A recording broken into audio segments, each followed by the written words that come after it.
All right, everything looking good on my end.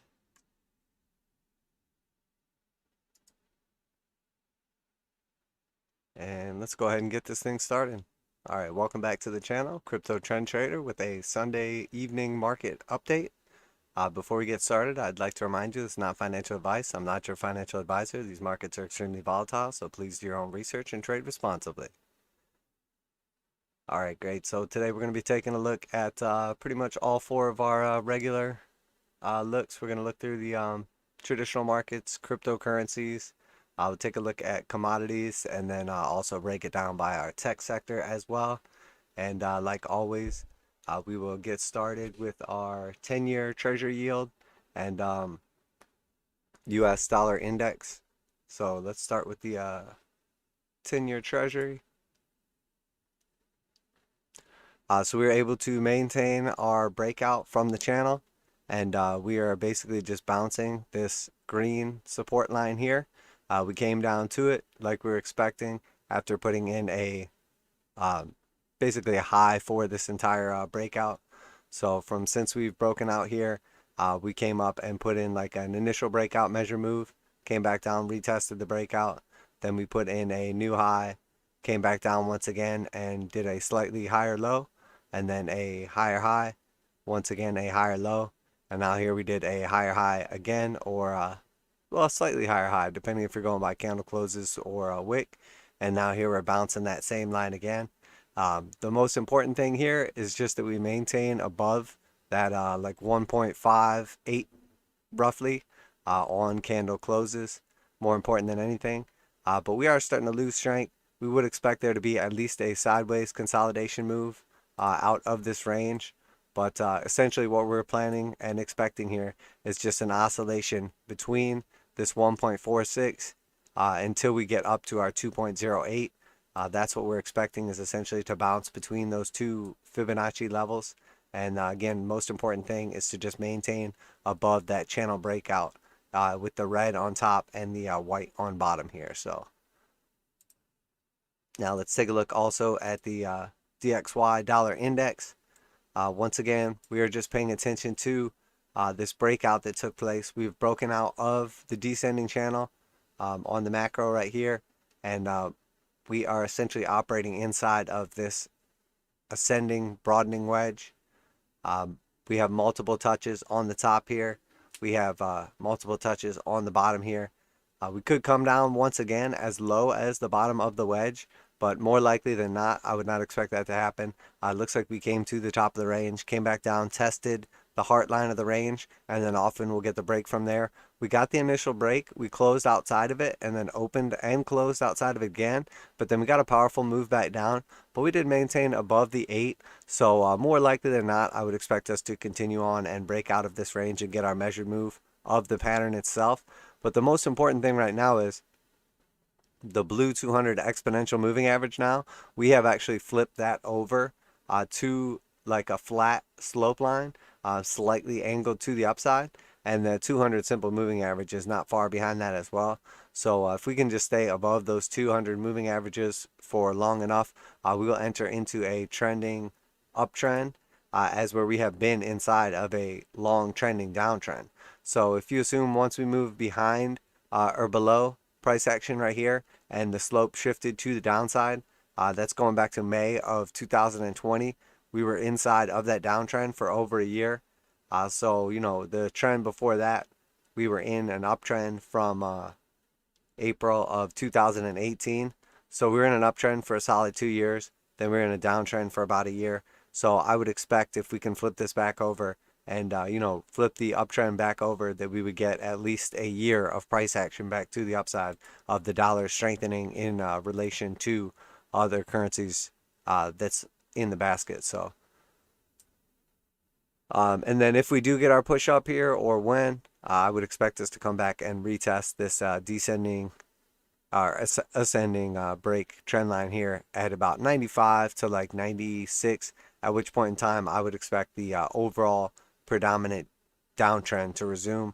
We could easily continue on past there, but that's going to be tough resistance for us to get past. It also lines up pretty well with the previous resistance right in this area, also lines up with our previous support back in this area, support all through this area, and then once again resistance through here. So it's going to be very difficult for us to get past this range right in here. Although it is possible, it's less likely. And overall, we are in a macro long-term downtrend on the dollar, DXY, but inside of that downtrend, we are inside of like a breakout uptrend or measured move, at least of this short-term descending move. So we could go back up as high as, essentially a Fibonacci retracement of this actual downtrend itself. So we could literally go to any one of these key Fibonacci levels. Typically we'll see like a 618 to a 786 move. So we could actually move back up as high as like 97 to 99 without this looking like an uncharacteristic retracement of a downwards move. So it's essentially a bearish move to the downside followed by a bullish retracement, and then typically you'll get continuation of the bear trend. But the way it looks right now, looks like we're basically just maintaining this broadening wedge pattern with a slight break, but no continuation. So we'll have to see if we do end up getting continuation on this. So, all right, now let's take a look at cryptos next.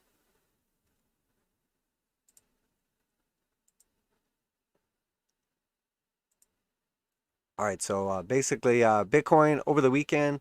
Matter of fact, let's start with a futures chart. Over the weekend, it did get a move up.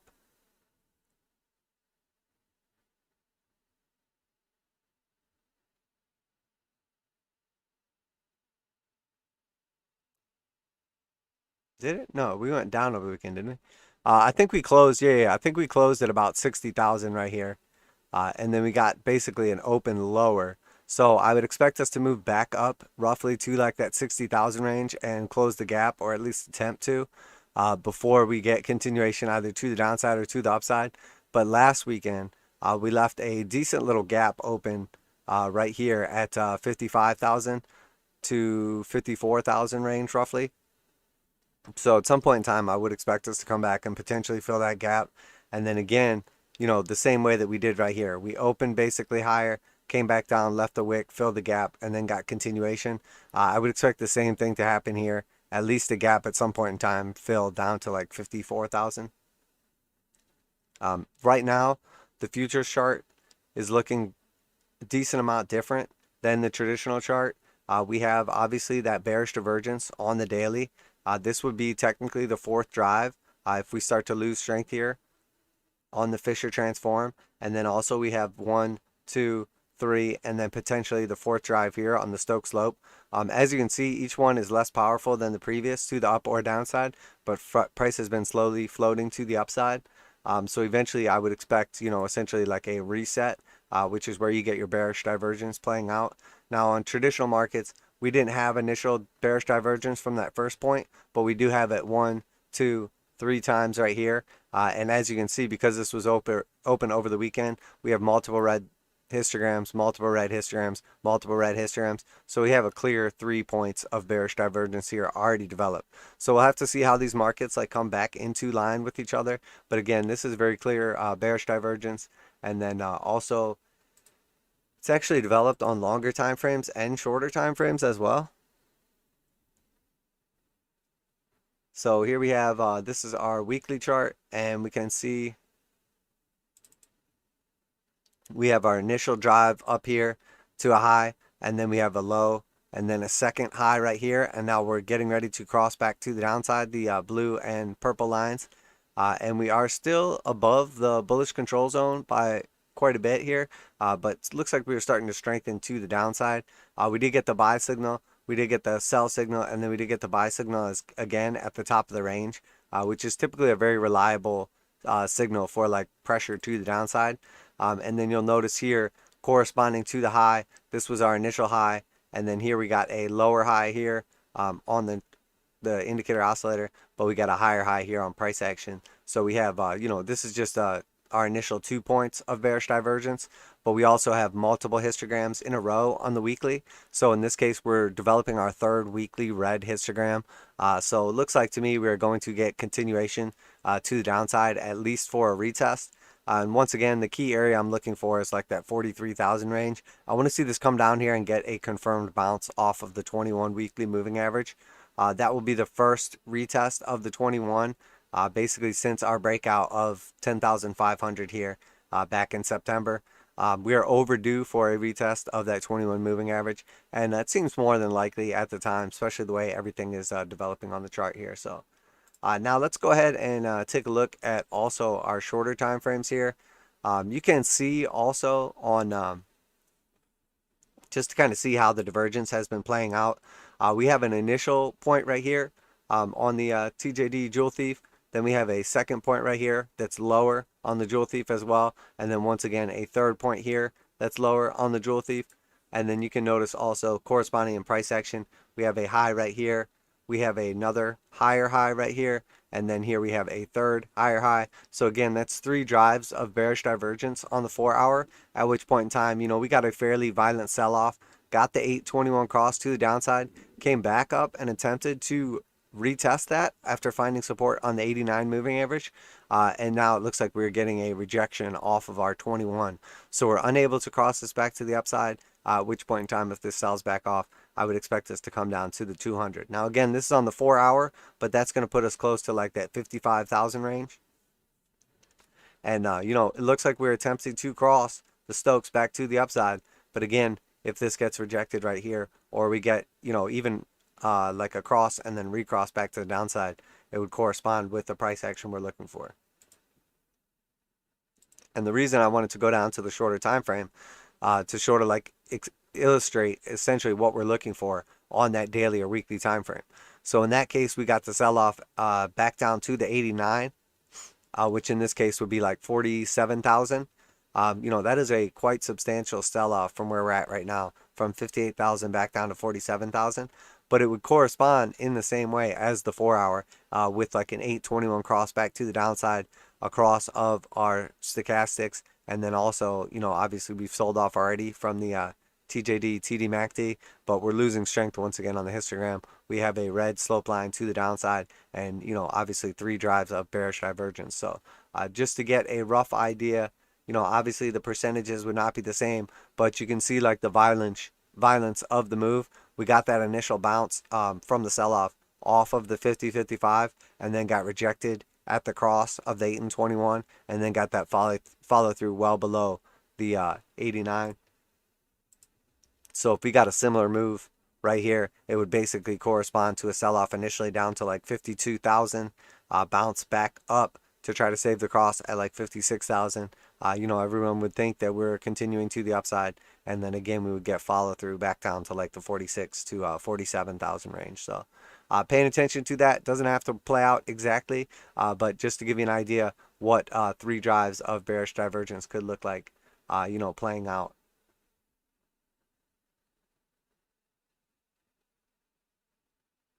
But once again, we'll have to see how it looks. We actually technically didn't get a third drive on traditional markets, but we did once again on the futures chart. So like I said, these things are starting to look quite different as we have 4 drives essentially of bearish divergence potentially developing on the futures because it's closed over the weekend. So once again, we have quite a few gaps as well. And then talked a little bit about psychology and conditioning. Right now, these markets have been, not just crypto, but traditional markets as well, have just been nonstop like price action to the upside. You could buy every dip, and everything is making like all-time highs basically, with the exception of like tech and a few of the weaker cryptos and few of the weaker stocks, like fundamentally like airlines and stuff like that haven't quite broken out, a couple commodities, etc.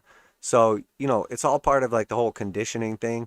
If you're familiar with like the Pavlov's dog experiment, they basically take a dog and ring a bell and then feed it, and then take the dog, ring a bell and feed it, and you do it over and over again, and then after a while they ring the bell and the dog salivates because it thinks it's going to get fed. So they don't even have to feed it, and it salivates the same way that it would like salivating when it sees its food. So the markets are the same way. We've basically been ringing this bell for months and months and months, over a year now. And you know, every time the bell rings, every time there's a dip, the market salivates and buys it up like it's nothing. And that's exactly how you end up holding bags. You essentially get too comfortable buying the dip, and then it dips again, and you buy that dip, and then next thing you know, you're massively underwater in a position. And just human nature as well. You know, a lot of times people will start off with a trading plan and intelligent like investment diversification strategy. So they will start off with like a smaller investment in something, and then you know, slowly they will increase that investment. So you might start off, say, putting, let's say, you know, 1% of your portfolio into like a speculative asset, and then next thing you know, it grows to 2%, 3%, 5%, and then you start putting even more and more money in. You start leveraging up because you're making mad gains, and then next thing you know, you end up with 20% or 30% or 50%. Or a lot of people have sold all their diversification bets, all their safe bets, and now they are completely all in on crypto, and not even just on like Bitcoin or Ethereum, but you know, they've got all kinds of like shit coins in their portfolio that have done like 20 or 50 X's in a single year. And then next thing you know, they end up in a massive drawdown, which takes years to recover or never recovers. So just, you know, it's not financial advice. I'm not your financial advisor, but you have to be very careful of that. It is human nature for greed to slowly take over, the same way that, you know, when things are going down for a long time, it's human nature for like that fear to grip, and then people end up selling the bottom. It's the same way people end up buying the top. But you know, essentially just being conditioned over and over again that you should have bought. It's never going to top. It's just going to keep going up, and then next thing you know, finally the top is put in. So again, I don't necessarily think this is going to be the top or anything like that, but we are getting quite a few of our you know, warning signs that a potential top is in the future, or at least a short-term top. So need to be careful. Most importantly, you know, protect your principal. You know, make sure you don't lose your initial stake or, you know, your gains at this point in time. All right, so let's run down a couple of our other cryptos here. So as we can see, Polkadot has broken out to a new all-time high. It's gotten quite a bit of continuation here, and I would expect it to continue on up here. At this point in time, we got a blue sky breakout. Nothing holding this thing down. It's up over $44 basically at this point in time. It has crossed back to the upside here. So as long as we see strength continue on in here, everything is looking good from Polkadot. Did get the initial breakdown, found support on the 50 down here. I'm sorry, 55 exponential down here. Didn't quite get to our target we were hoping to get another entry off of. But if you're already positioned in this thing, everything is looking good. Unfortunately, Dogecoin looked like it was going to break out to the upside here. Technically has broken out from our descending triangle. But this is exactly what I was speaking about in the last couple videos is not only did we want to see a breakout of the descending triangle line, but more importantly than anything, we wanted to see a break and consolidation above the 6.2 cents. We did get the break initially of the descending triangle. You could tell people were paying attention to that because it was bought up extremely aggressively. Got a very aggressive move up here. What was that? 32% move all the way up to 7 cents. At which point in time, it then violently sold back off. Did get a very, very violent move. Almost the entire breakout was sold back off. Did maintain just slight bit above it. It is outside of the descending trend line here in red, but it could not get above that 62 cents line. It was sold into extremely aggressively. Now, there's two ways you can look at this. It's obviously a rejection of higher prices based on the wick, based on the big red candle. But more importantly, what we're paying attention to now, though, is we did essentially get a break, and now we're getting a retest of that trend line. So if we can consolidate here long enough and then get continuation above that 6.2 cents, if we get that close above the blue line here, I think we'll end up getting continuation, which if we do get that continuation measured move, just like a rather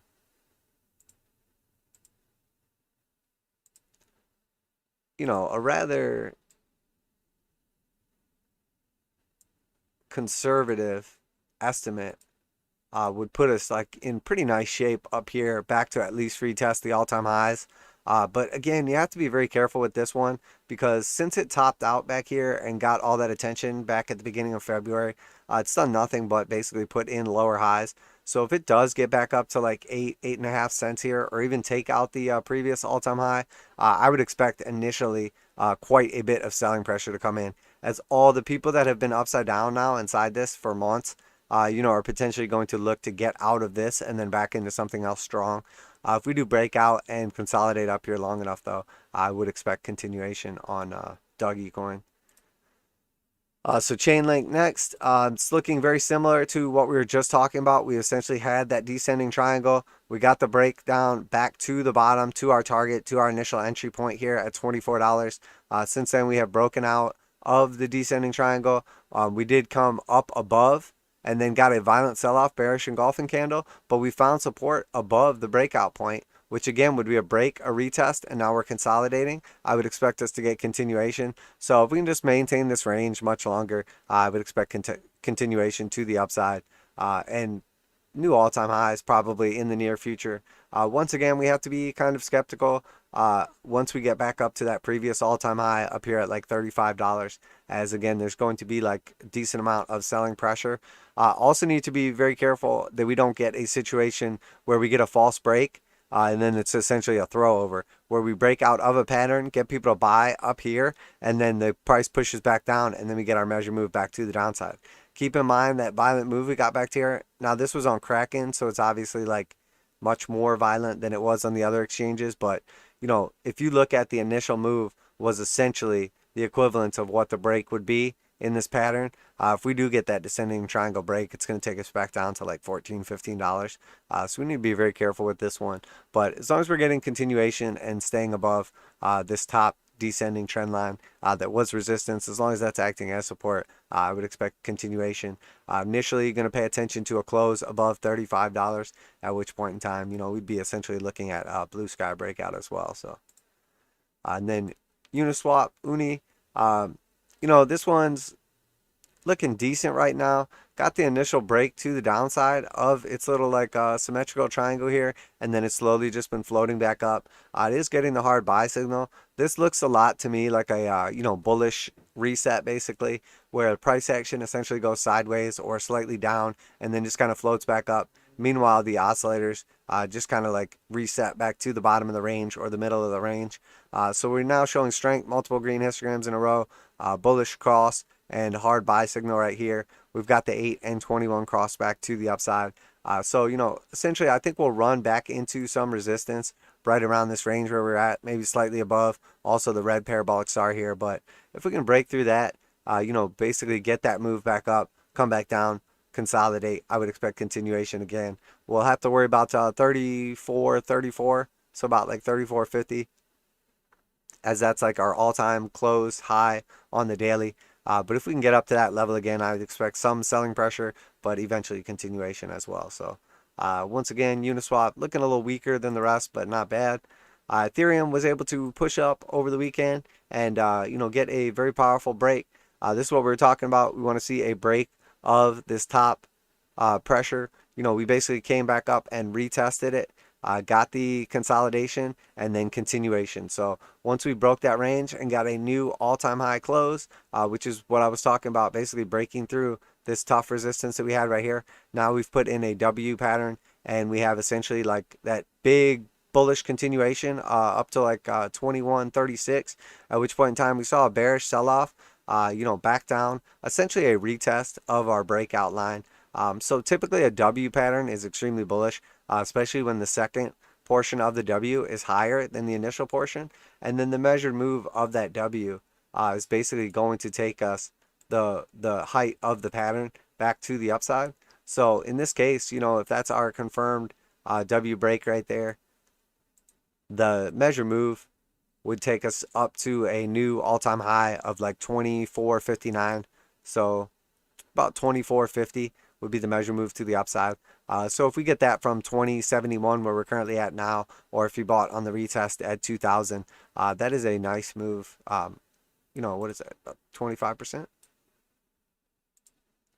It's a nice move to the upside. So you know, if we can get that move, that's going to look extremely nice. And then obviously all-time highs, continuation. You know, sky really is the limit for Ethereum, as it's one of the few cryptos that actually has things like built on top of it that are functional.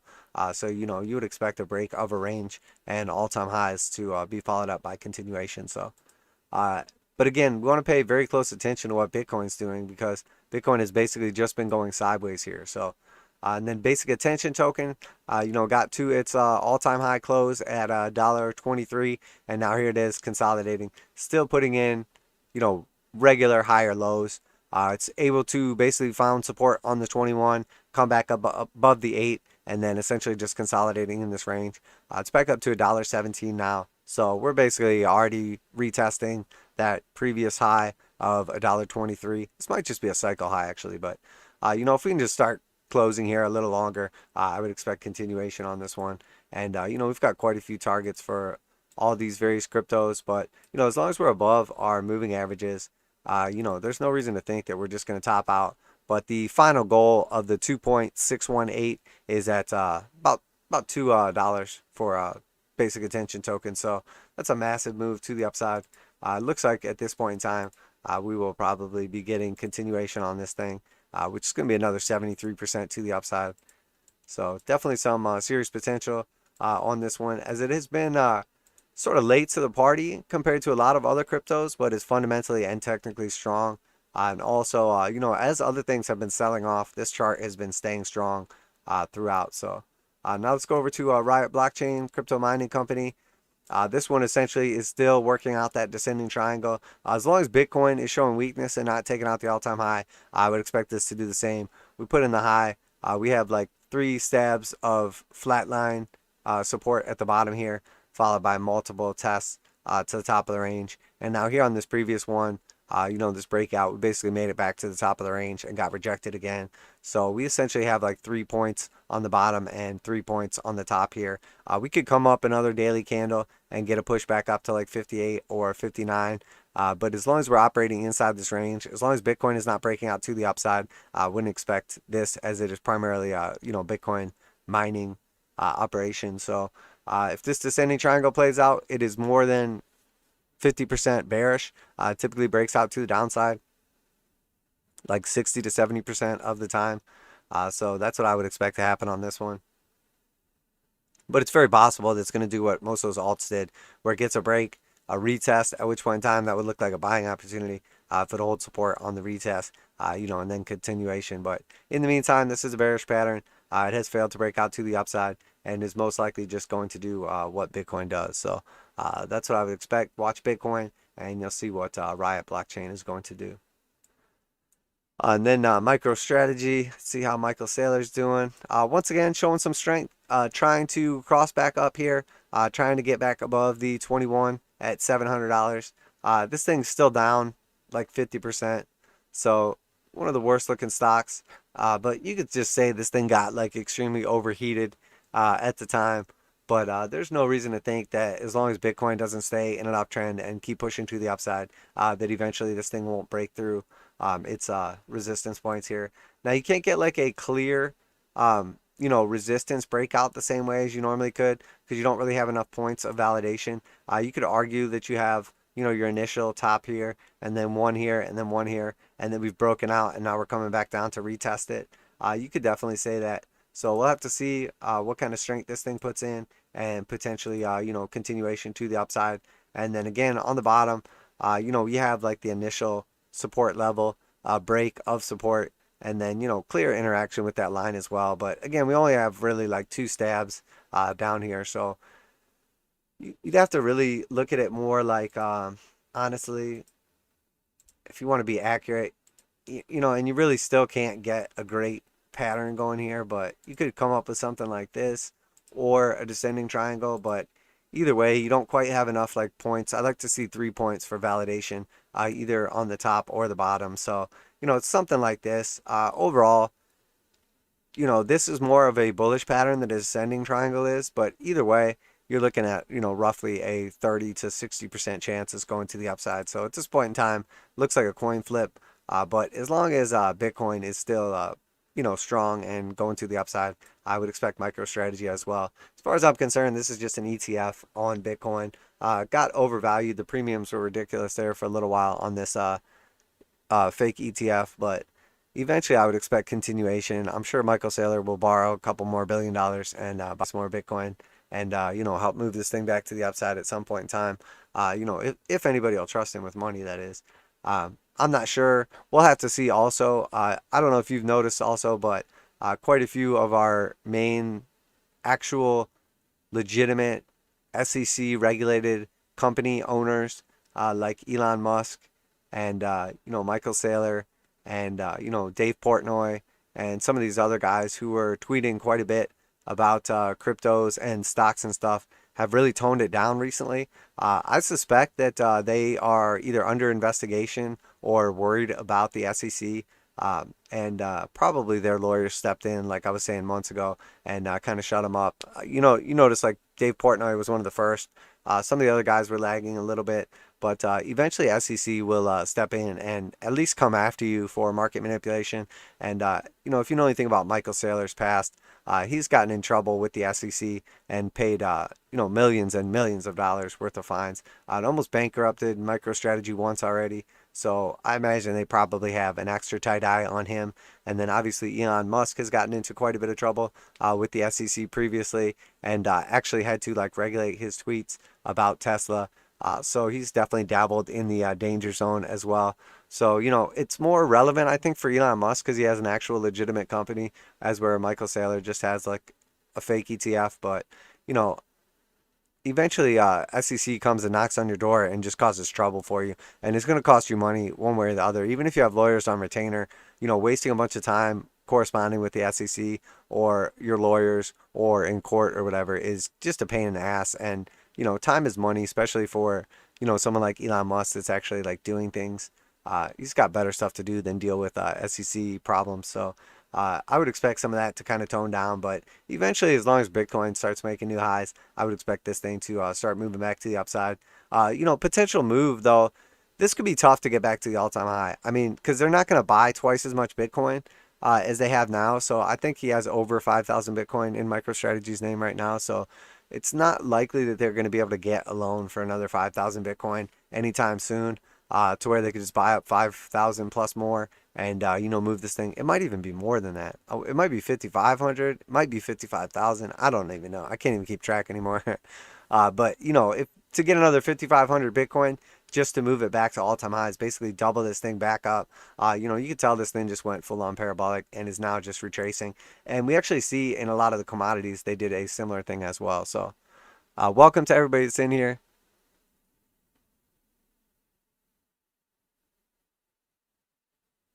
Just a poor taxi driver who got lucky. That's awesome, man.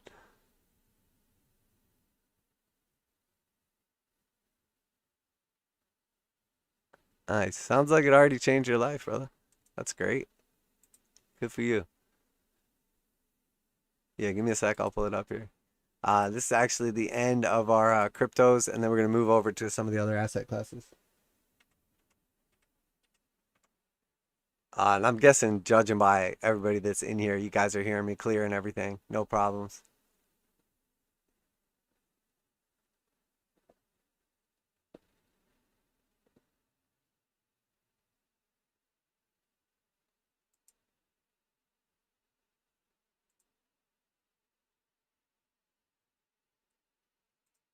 Yeah, I guess it probably doesn't matter, but I'm just gonna do theta to tether or US, whatever you want to call it. USD. I just pulled up Binance. All right, so look at a longer time frame first here. Yeah, I mean this thing's just full on parabolic. Uh, there's not really much you can do here. Um, it's still in the bullish control zone. Obviously had a strong stab on the knife up there. It's making all-time highs. Things that are making all-time highs tend to continue making all-time highs. I would expect an initial pullback to be down to like $9. Uh,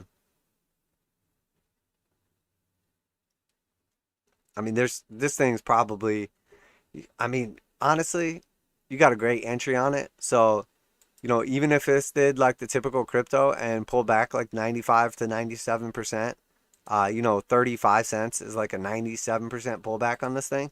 So, I mean, I wouldn't get like, I wouldn't just say I'm holding it nonstop, like regardless for the next 3 years. Um, if I were you, if I were in something in profit as much as you are, I would take, you know, if you're 100% sitting here saying you're just going to hold it till it goes to $1 million or dies, I would just take out my initial investment. But I mean, honestly, in your case, it doesn't sound like it was really all that much. If you bought it at $1.20 and had 2,500 shares of it, I mean, you got like $3,000 in this thing. You know, that's not, the 3,000 isn't life changing money, but 30,000, you know, if you're a cab driver, you know, that's probably like equivalent to like a year's salary. So, me personally, I like to always take profits along the way and diversify, but I also keep a diversified portfolio. So, you know, it's up to you what you do, obviously, but you know, I would take part of it out and, you know, put it into, you know, gold, silver, Bitcoin. I would keep some in cash. I mean, there's pay down any high interest debt. But again, that's just me. It's not financial advice. I'm not your financial advisor. Markets are extremely volatile. Please do your own research, trade responsibly. You know, anything could happen in this thing. It could easily go back down to $1, and I bet you'd be absolutely kicking yourself for not taking some profits along the way. This is a key area that it would top out at. You'll notice, I mean, this thing is like clockwork. Look at those Fibonacci levels.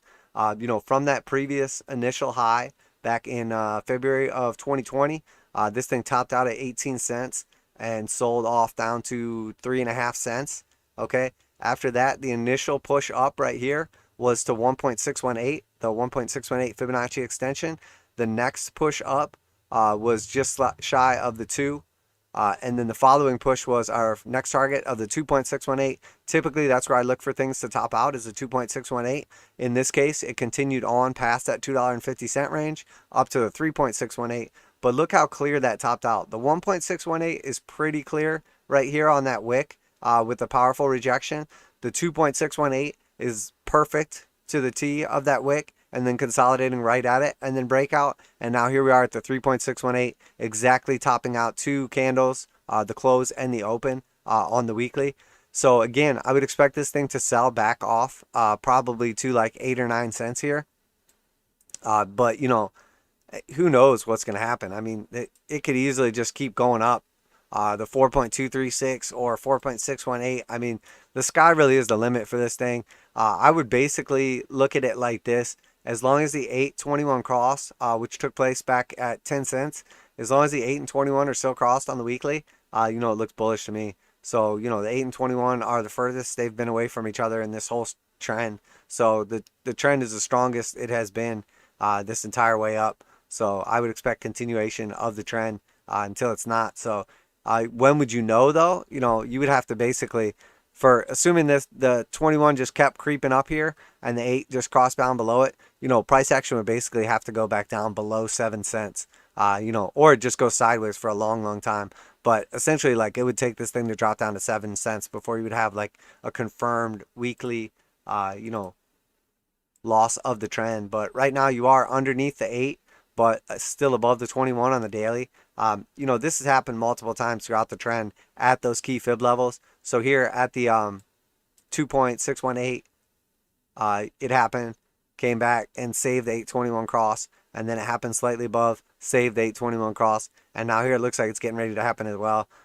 You know, if it's me, though, I'm taking some of this off the table. You got multiple red histograms in a row, multiple red histograms in a row, multiple red histograms in a row. You could easily save price action right here, but, you know, if you get a parabolic run on an asset, I would put it into, in my case, I would put it into a store of value. So when I have crypto run parabolic, yes, I take profits out of crypto, and of course I could have left it in crypto and it could keep running parabolically, but you're never going to get Bitcoin, or you're never going to get something like gold or silver sell off like 90% or 95% or die as a project. You're never going to have real estate sell off that much. You're never going to have, you know, these various assets. So my number one priority at this point in time would be taking profits off the table, paying taxes on those profits, and then paying off any, you know, any high interest debt you have, or investing it in something else that's more stable. Because you don't want to eat a 50% or 75% or 90% dump on something just because you got greedy. And at this point in time, I mean, when you've over 10x your money, I mean, let's be real, not taking profits off the table, not conserving, preserving some of that wealth and diversifying your portfolio. And again, I don't know what else you're into. Maybe you have a completely diversified portfolio, but not being responsible with your investments when you're highly in profit is, there's no other word for it. That's straight up greed. So for me, I would take some off the table here. You're only going to get so many opportunities when this thing comes down and finds support and then gets continuation. Eventually, it is going to lose strength, and you don't want to get stuck holding the bag on something like this when it does, because it could very easily sell back off to a penny, and you end up, or I'm sorry, a dollar rather, and you end up right back where you started. So awesome, thank you, appreciate that. All right, cool. So yeah, that's it for theta. Let's take a look at let's go over to our indexes, traditional markets, and see what's going on over here. So starting with the SPY, take maybe 10K out just after the theta 3.0 launch, but the rest I'll hold till 2023. Yeah, I mean, that's definitely one of those things, David, where that's a buy the rumor, sell the news type situation. Because there's going to be a ton of other people waiting for that Theta 3 launch to take place. And that's going to look extremely bullish. And then everybody buys in expecting there to be a parabolic run after the launch. But really, all the smart people have already bought in. So they're going to sell into that 3.0 launch. So you would basically be doing like the smartest thing you can do. Buy the rumor, sell the news. You're already a holder. You made a ton of profits. Sell the news when 3.0 launch is coming up or when it happens. And then you can always look, if you love theta and that's your thing, you'd always get back in at a lower price, but it's going to retrace for sure. Yeah, and that's what it is too. But see, you have to look at it like this. I mean, you don't have to, but the way I look at it is, if you put 3,000 into something, like that's not going to keep you up at night if you lost that 3,000 and went to zero. But look at it the other way around. If you went up to 30K and then you went back down to $3,000, you're not going to look at it as being even. You're going to look at it as losing 27,000.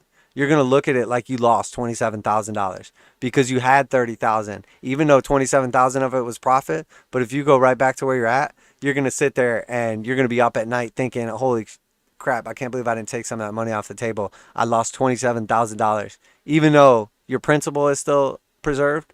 That's just how it is. I mean, when you're gambling, if you're up $10,000 and then you start, betting recklessly and then you lose that 10,000, even if you're still break even, you always look at it as you lost $10,000. Like, I can't believe I lost that $10,000 in profits by not taking it.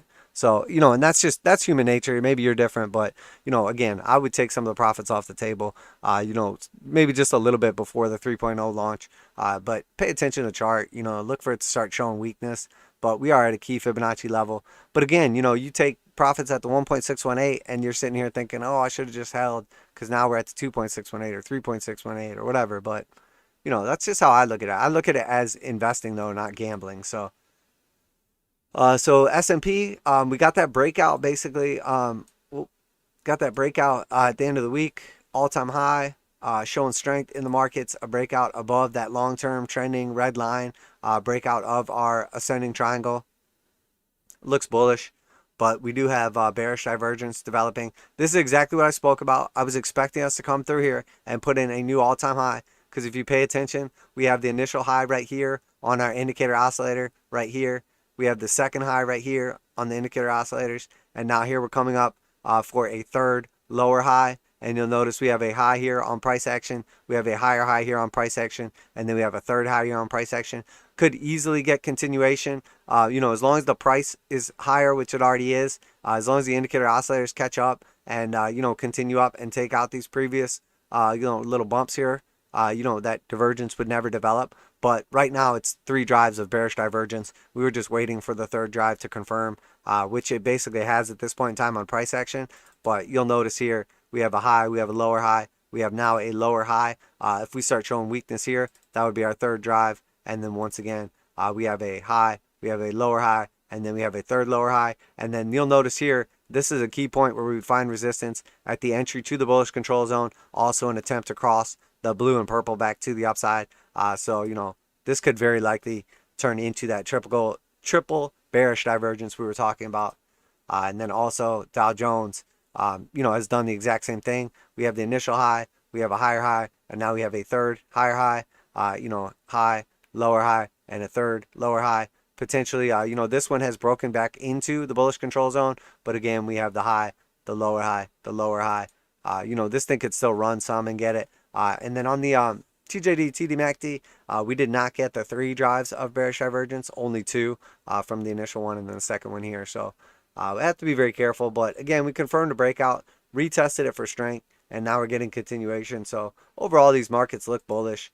You know, and as long as they're just making all this money and pumping it into the markets and nobody's worried about anything, including the economy, I'm sure all this stuff's just going to keep floating up here. But, you know, when you start seeing bearish divergence developing in like multiple assets, you got to be super careful because, I mean, it's called bearish divergence for a reason. There's a reason it's one of the most reliable, you know, indicators. Is it does not mean that the trend has to end. It just means that, you know, it's impossible to maintain bearish divergence over and over and over again. The same with bullish divergence, because the difference is the price action is going up with less and less of the asset being bought. And typically when it goes up, you want to see it show strength in the indicator oscillators and also strength in price action. So when you make a new all-time high in price action, you want to also see the oscillators moving up to like highs. In the same way that when something sells off, if it sells off violently and puts in bearish divergence, typically what happens is you get a hard sell-off and the oscillator will push down, the price action will push down, and then the second like hard sell-off, you'll get less momentum on the indicators or oscillators, but you'll get more momentum. You'll get like capitulation on price. So all of a sudden it will take out that low on price, but the indicator oscillators will not show nearly as much strength to the downside. And that's basically like stop losses getting hit, people capitulating, and then it's unsustainable, and then all of a sudden you get a powerful move back to the upside, and that's the bullish divergence playing out same way the bearish divergence would. Tech is still showing quite a bit of weakness here. Clearly, you know, depending how you look at this, again, you know, if you look at this as just a descending trend line here, you know, we had the initial point, we had the second point, we had the third point, and then we gapped up off of that last one. Tech obviously showed quite a bit of strength at the end of the week last week. Made it up to on Thursday, made it up to the 618. But again, anytime you're overall on an uptrend and then you're going down, you would expect the sell-off to be followed up by a bullish move back to the upside, which would be essentially like an internal retracement of the downtrend.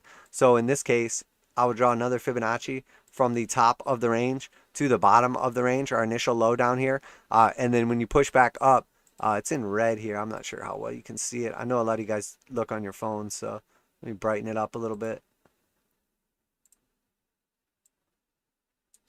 When you push back up, you would expect the push back up to be an internal retracement of the sell-off.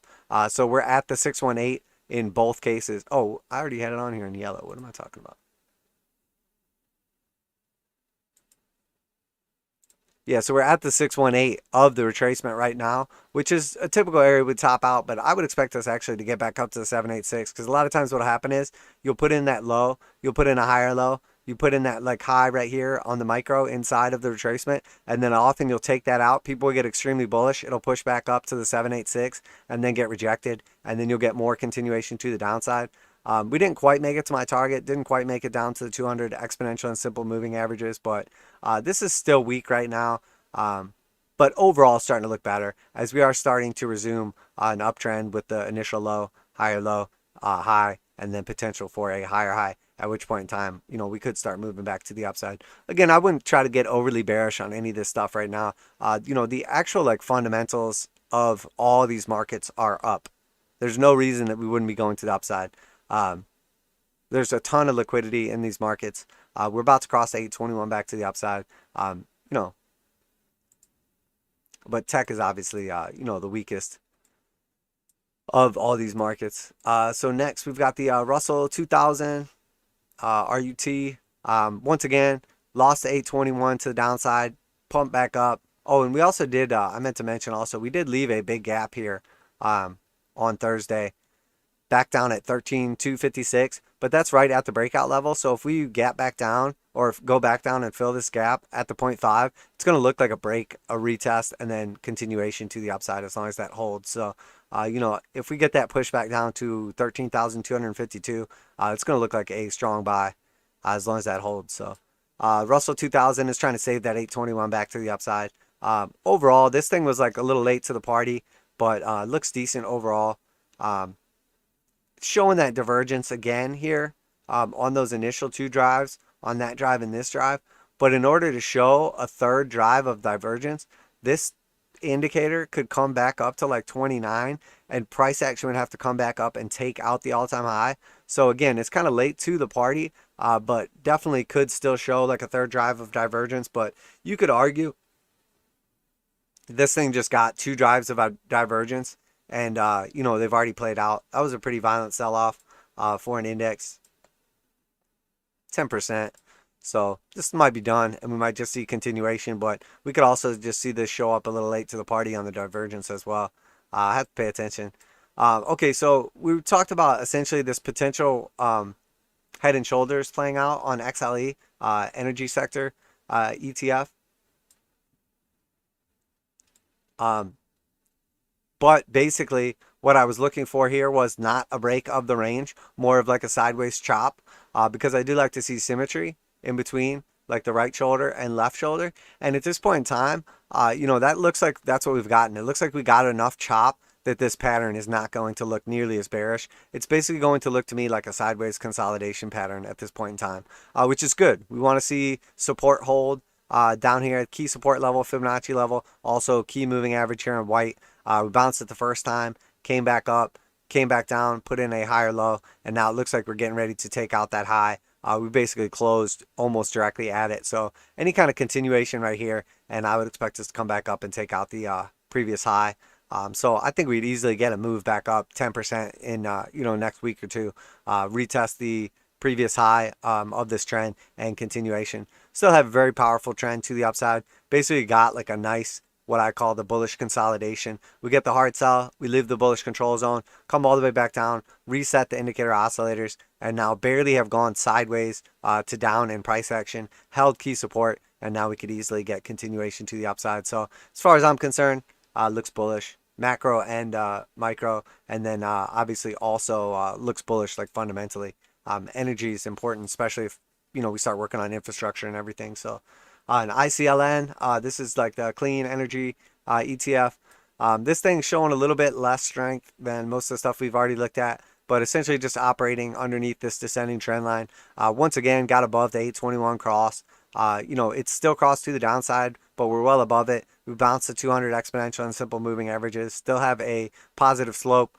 This buy looks really good now. That entry at $23, but it could easily come back up here, get rejected, and sell back off. But it would still look like a buying opportunity to me if we come back down here to one of our other Fibonacci levels, show some weakness, and then you know, potentially get an even better measure move. But if we break up right here, you know, it's going to look like we're going to start hitting those key Fibonacci targets. So again, if we take that you know, internal retracement, you know, the 0.5 is going to take us back to the top of the descending triangle, at which point in time we could easily get rejected and come back down. But the 618 would be our key target right here at 28.67. You know, and if you took the entry right here at $23, you know, that's over a 20% move. So that's a nice trade right there. And, you know, we never even came close to hitting the stop loss on that. So excellent trade. Easily could get continuation back to the top of the range. And then, you know, I'm massively bullish on this actually for a new, you know, cycle high, all-time high eventually. But looks good right now. Although it's still in a retracement and showing some weakness, technically and fundamentally still strong. So, all right, so let's jump over to commodities next. We'll start with gold. So yeah, gold actually showing quite a bit of strength off that previous little push down here. Looked like we were going to break down from that long-term trending green line here that we were talking about, and we got a almost bullish engulfing candle, not quite. Found some support down here on the 528. Basically put in, this was our previous low right here, put in a slightly higher low based on daily candle closes. Got a decent amount of follow through, got above our red descending trend line right here. Turn off these moving averages for a moment here. got a break above the trend line that had rejected us previously, got a break back above our parabolic support line, got a break back above the green heart line here. So if we come back down, retest this area right here for support at 1700, it's going to look like a buy, and I would expect at least a retest of like 1769, top of the descending channel, and also that flat line resistance here in white as well. Now if we turn back on our moving averages and then we turn off the trend lines here, we are up above we're still above the 8, not quite above the 21, but if we can consolidate here long enough, and we basically have, I would have rather see some bullish divergence come in here. We were close to it, but didn't quite get there. If we saw bullish divergence coming off this, I would be extremely bullish on it for continuation and potential break of the range. But more importantly than not, typically what happens if you're going to get a bullish move, and this is why I'm not bullish on gold right now, slightly more bullish on silver, but typically what's going to happen when you come down to the 200 is you're going to come down to it, find some support, and then break it. Everyone, like all the amateurs, get extremely bearish. Say we broke the 200 moving averages, we lost the 200 exponential and simple. It's bearish. They sell, and then bots and algos push the price back up, come back down to it, put in a higher low, and then get continuation back to the upside. And then everybody has to buy back in, and that causes like FOMO strength back into the market, and we get continuation. In this case, the opposite happened. We came back down to it, got lower highs, came back down, broke through it, got lower highs, and then sold off through it. This is typically what happens when you see a trend change. Gold looks like it's getting ready to enter into a long-term bear market. And when I say long-term bear market, I say that because we got bullish on gold back here at like 1300 back in January of 2019. So for 2 years, we were bullish on gold. And now here we are getting bearish on gold. So typically what's going to happen is if we were in a 2-year bull market on the daily, we would enter into a 1-year bear market roughly on the daily. So it's easy, in my opinion, it's easy to assume that we could be in this until February of 2022. So I think this cycle, and if you're going to take gold as counter to like the rest of the markets, if you're going to say gold now is going into a 1-year bear market, I would expect stocks and cryptos to have 1 more year in a bull market. And, that's going to line up with stuff like the halving for Bitcoin. I would expect 2021 to still be a bullish year overall. So we could easily have like 10 months to a year of bullish price action, top out near like December, January, February next year. Same with gold, but opposite. If stocks stay in that uptrend for another year or so, all this stuff's going on, and then eventually it sets in, all this money gets pulled away, we're not getting the recovery that we hoped for, GDP isn't up as much as we thought, like the stock market was basically just ahead of the actual economy, and then the economy doesn't quite pan out, not just in the USA, but worldwide, I would expect gold to then start showing strength. So we could easily be in a bear market in gold and a bull market in speculative assets, stocks, cryptos, etc. for another year. So 1 more year of, summer and parabolic moves for cryptos potentially, and 1 more year of, sideways action or downtrend for gold, store value commodities, possibly. But again, we could easily find support, move back up. I mean, right now, everything is so unstable in this economy right now. The most important thing is to just protect yourself, protect your assets. It's uncertain times. There's going to be, if you're 20 years old or 50 years old right now, you still have so many cycles of commodities, stocks, whatever left in your life for your Bitcoin bull markets.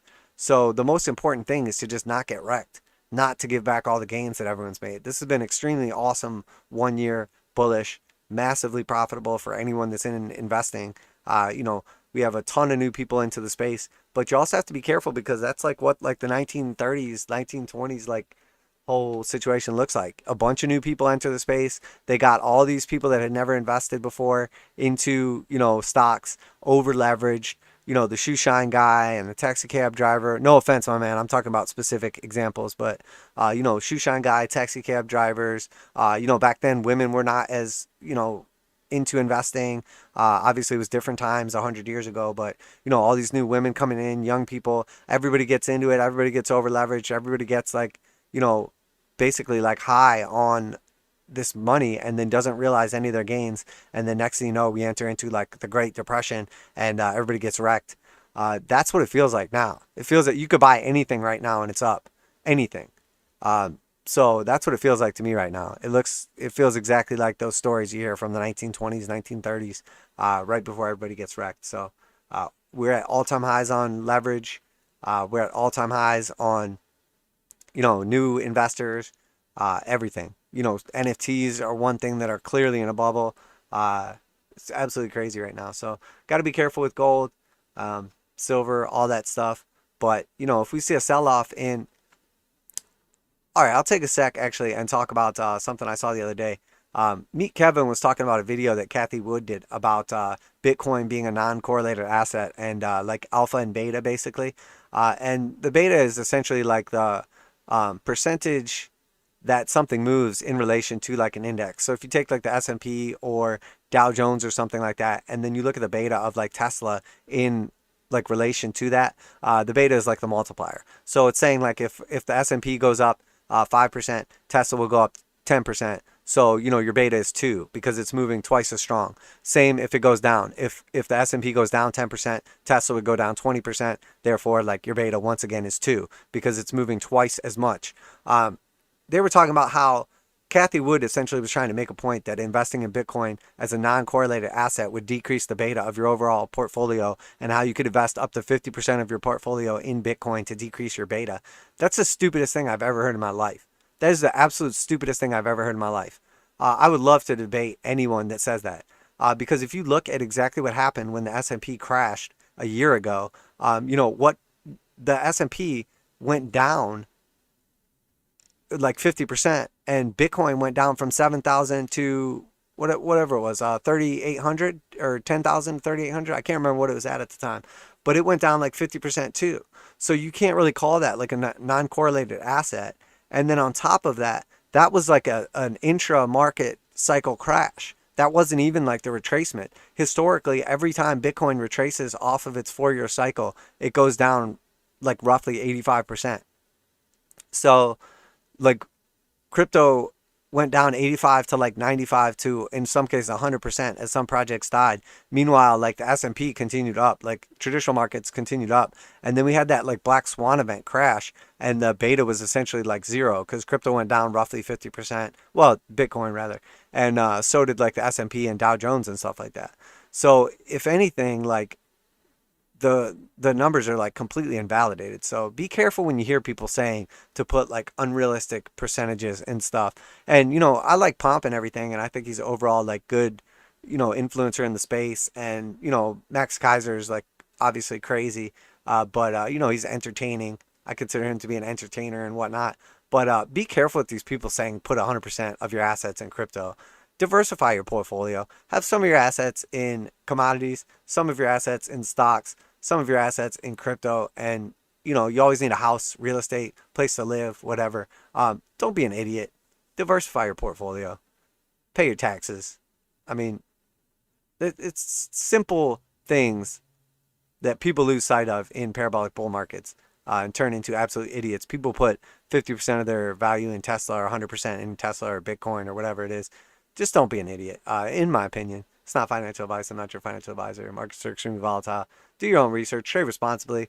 Use your brain. There's a difference between becoming wealthy and staying wealthy, or making gains and keeping gains. Anybody can take $1,000 to a casino, and it's exactly that, gambling. And you can turn that $1,000 into $10,000. But if you play long enough, you'll turn that $10,000 into 0, and you'll lose it all. And all these markets are the same way, especially right now with the Bitcoin casino and stock market casino and everything. It's hard to even say that you're investing in something right now with valuations and parabolic runs at all-time highs like this. And the truth is investing is not that easy. You can't just put money anywhere and it makes gains for you. Temporarily, yes, but I guarantee you at the end of this cycle, one way or another, we will look back at it and there will be millions, if not, maybe not millions, hundreds of thousands of people that will look back and kick themselves in the ass for not taking profits on all these parabolic gains. So we'll keep going here. UEC got that strong push back up. That's what I was saying. Let's not get bearish on this thing just yet. Came back up and basically closed at that previous all-time high based on daily candle closes. This is Uranium Energy Core. Still massively bullish on this thing. Maybe not topping out quite yet. We could easily sell back off here and get a further retracement, but you know, this thing may just keep moving. It may just keep moving. If we go back and look at that previous high to low right here, and then let's turn this one blue.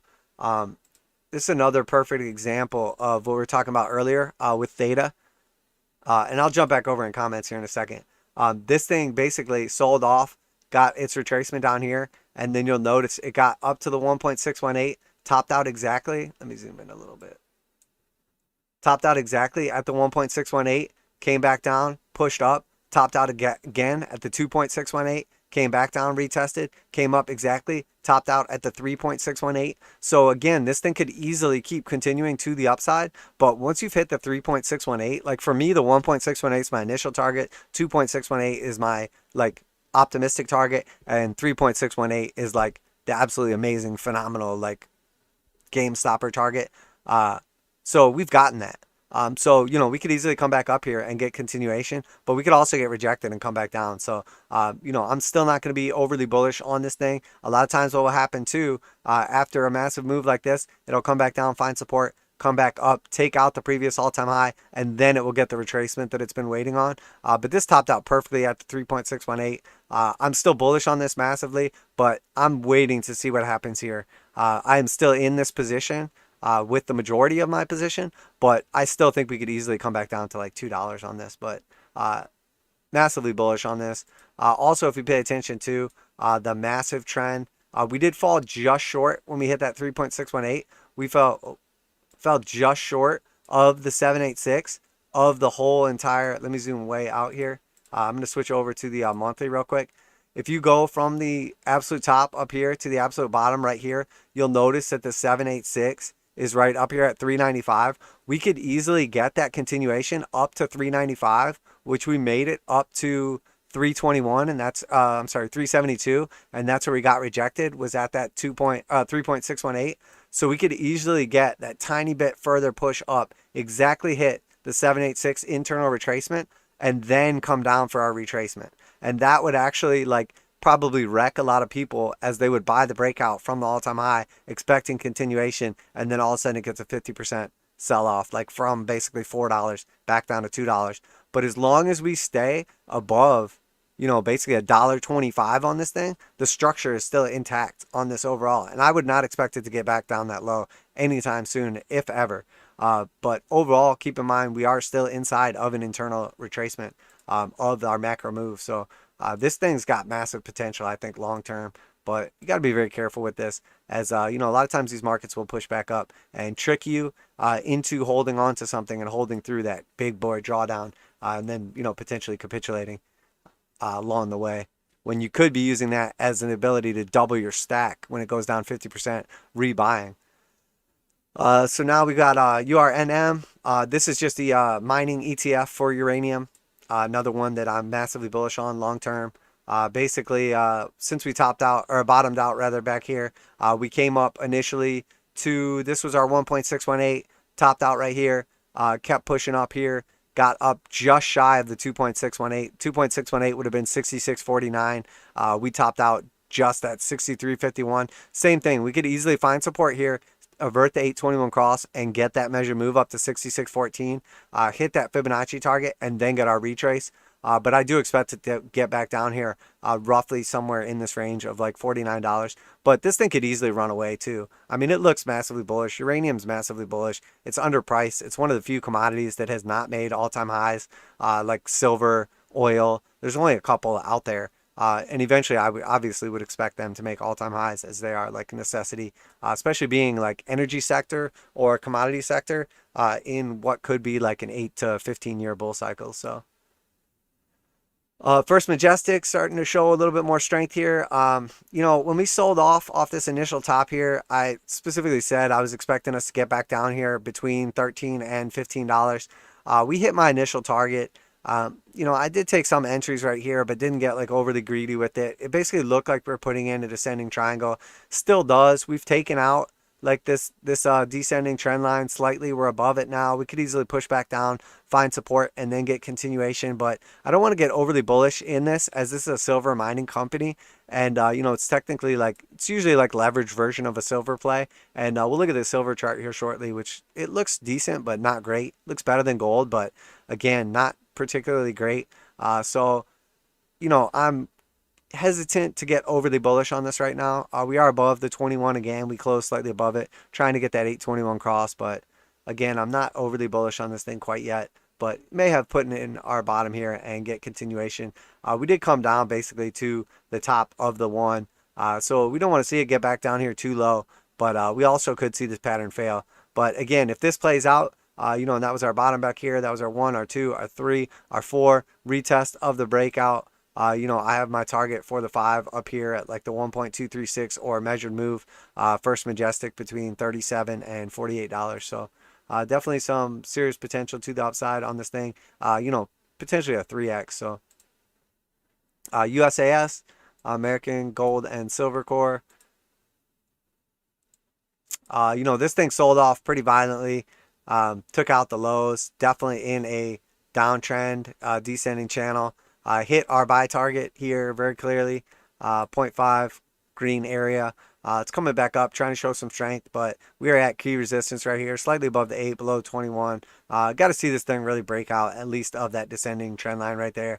But even then, you know, you're still going to have like this descending trend line, you know, coming in like this. So, you know, it's really going to be a while before you can get like confirmation bias on this. So I'd be paying attention more to the 8 and 21 moving average. Wait for the cross, wait for the breakout of the internal retracement, and then continuation. But right now, that buy is looking phenomenal. So Caterpillar, you know, took out that all-time high, or at least came back up and tested it. Showed some weakness, and then showed a little strength coming back up here. I would expect this thing to just chop around a little bit. You know, and then eventually you just get continuation. We could see a further pullback off of that all-time high, but you know, we're almost at the 1.5 Fibonacci extension of this previous top to bottom. The previous top being at 173, the bottom being at 87. So you know, we're getting ready to hit the next key Fibonacci target. We've been basically just marching them up. You know, one after the other here in orange. So we hit that 226 was the 1.382. The 1.5 is up here at 246. So, you know, that's another like not quite 10% to the upside. But, you know, in all reality, I'm expecting this eventually to step up to the 1.618. So my first target for this really is like 266. So, but overall, massively bullish on Caterpillar. As the infrastructure plan gets closer and closer, which we got a few months on that, I would expect this thing to keep running up, because what do you need to build all this infrastructure? What do you need to expand like airports and highways and, you know, build all this solar stuff? You need big, heavy industrial equipment. And who makes that stuff? Caterpillar. So, and you know, American company, you want to invest in America, Caterpillar is probably the strongest chart that's out there. Making all-time highs, one of the few things. Well, I shouldn't say one of the few things, but one of the best charts in any asset class. But again, it's not going to move like a crypto is. So Aurora Cannabis, we've been talking about this inverted head and shoulders. We've got the left shoulder here, we've got the head down here at 360. We're expecting the right shoulder potentially between like $5.25 and you know, $7, anywhere down here. We technically hit the 0.5 like, or just slightly missed it. So as long as we're below the 8 and 21 and showing some weakness, I would expect this to keep going down here. But this is the range we're looking to buy on this thing at. And you'll notice that like the trade setup I put into place, I mean, this is a 14-to-1 trade setup. So if we get, and that's with a 27%, you know, drawdown or stop loss, which would basically just look like accumulation with the 377% to the upside. I mean, if we get the break of this potential inverted head and shoulders, you know, that's going to take us up to like $33. So buying at $9 versus buying at $7 isn't going to make a difference when we're up at 33. So massively bullish on this, fundamentally and technically, on the cannabis space, whether it's THC or CBD. Next, Tilray, showing much more strength. You know, Aurora is obviously the weakest of the cannabis stocks, but, you know, still looking at a 1, a 2 retracement, a 3 off that massive parabolic move, like the pot stock, game stonk, little trade right there. Still expect a slightly more downside to touch that 200 moving average, but it's possible we get a front run. We're putting in a decent little flat bottom support right here. Easily could sell off back down, but I don't want to see it closing on daily or weekly below $12, but I would like to see a little bit more of a pullback right here. But it's going to look like a buying opportunity to me. And again, I'm massively bullish on this thing. If you haven't looked at like the previous videos, if we get this 5-wave Elliott wave structure plays out, this thing is going to be a life-changing investment. If that was our 1, our 2, our 3, the 4 pulls back anywhere above the 1, we get an entry around like $13 to $15, which is not that far below where we're at right now. Our potential moves are 600%, 1,800%, and 6,737%. So, I mean, that's like the measure move 0.5 up to the 1.236 of the previous all-time high. All-time high was $300. The 1.236 of the all-time high is like $1,000. So, if you're buying at $22 and it goes to $1,000, like that's literally retirement money. So again, not financial advice. I'm not your financial advisor. Markets are extremely volatile. Please do your own research, trade responsibly. I'm extremely bullish on Tilray. There's a couple other ones too in the space. There's a couple of ETFs also that are pretty solid. What is it? THC, YOLO, Canopy Growth. Not an ETF obviously, but definitely some massively bullish ones out there as well. But I think Tilray has one of the best charts. And we entered a weekly downtrend back here on the 821 cross back in February of 2019, and we entered a weekly uptrend based on the weekly. And again, I'm on the daily, but I put these in for the weekly in November of 2020. I've been extremely bullish on these since like $7, $8, and I'm looking to reaccumulate all through this range, depending if we start showing strength or not. But massively bullish on this thing. This is life-changing money right here, and it aligns up with what I consider to be like the entry of a pretty strong commodity bull market. And then also, like, on top of that, like, pot stocks have huge upside potential because this is essentially like the first time in most of our lifetimes that they will be legal. Obviously they were legal back in prohibition days, but since then they've been like illegal, regulated for medical and recreational purposes, and now we're seeing them like legalized all throughout the United States, and then obviously Canada, as this is Canadian stock. At some point in time, who knows what's going to happen as like American companies, everything becomes legal and American companies can be listed on the stock exchange. But until that happens, I'm extremely bullish on the Canadian ones, stocks that is. And then Lemonade. Lemonade got that breakdown from that key trend line, which was not good in my opinion. We did come back up. We are retesting what was the breakdown support as resistance now. So one of two things going to happen. We're going to break back inside. This thing's going to cross 821 back to the upside, look bullish, and potentially continue the uptrend after a massive, massive pullback. Or it came back up and that was what, 57%. We come back up here, get rejected right where we're at, basically right around this range, put in like a big wick to the upside and then sell off, at which point in time this thing's probably going way, way, way lower, potentially down to like $52. So another 50% drop from the 50% drop that it's already happened. And no, that does not take it to zero. It doesn't work like that. But I mean, this thing looks bad. We lost key support and we're coming back up and testing resistance. Now, again, we could find support and continue on, but at this point in time, I want to see this above all of our moving averages before this looks good to me. And I'm still not sure about I still think this was a FOMO stock. So I'm going to jump over and chat here real quick and take a little drink and interact with you guys for a sec. And then we will move back over and wrap up with tech sector.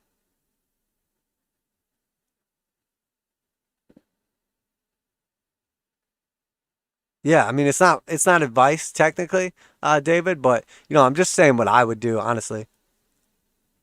Yeah, happy Easter. Happy Easter to everybody out there. Or if you don't celebrate Easter for like Christian holiday, hey, happy getting an extra day on the weekend to enjoy yourself. So I'm gonna grab a drink real quick, take a little 30-second break, and we'll continue on.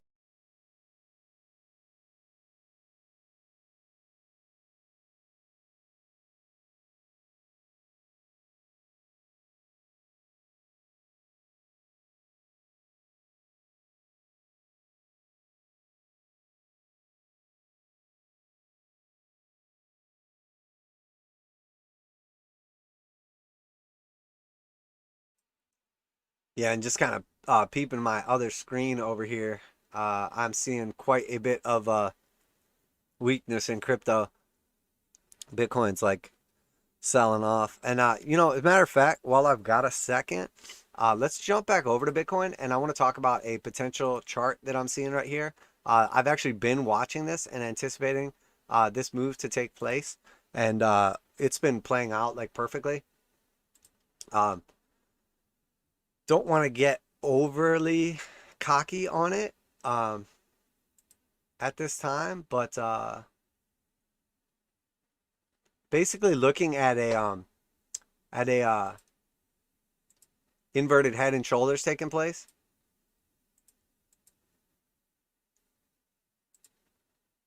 So where we topped out basically in this region being the potential shoulder, and then this being our head, and then again coming back up to our neckline, and then potentially coming back down to like the 200 moving average, and then back up. Now,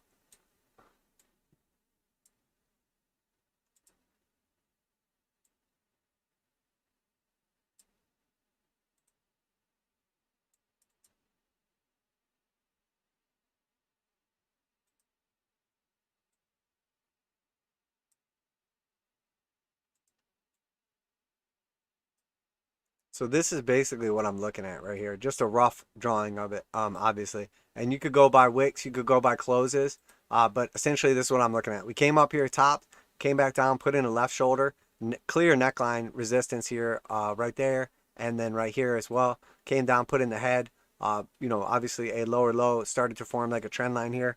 Came all the way back up, got rejected once again at that same neckline right there, and then immediately started selling off.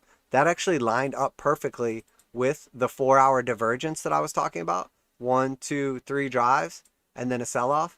That was actually, our first drive, second drive, and third drive. And then we've basically been selling off down into form that right shoulder. So should have made a little static video for you guys, but I was having some weird mic issues and honestly just enjoying the weekend. So, and I've noticed like I guess maybe just because I'm not a bulltard and I tell it how it is, that like views have been dropping off lately, and just in general, I think people are like less concerned and become complacent in a lot of these markets. So, but essentially, I'm looking at a potential move back down here to like that 54,000 range, to put in that left shoulder, bounce that 200 exponential and simple moving average, come back up here to the neckline, and then get that measured move. And this is obviously the bullish case as opposed to like the bearish case, getting like a more powerful retracement.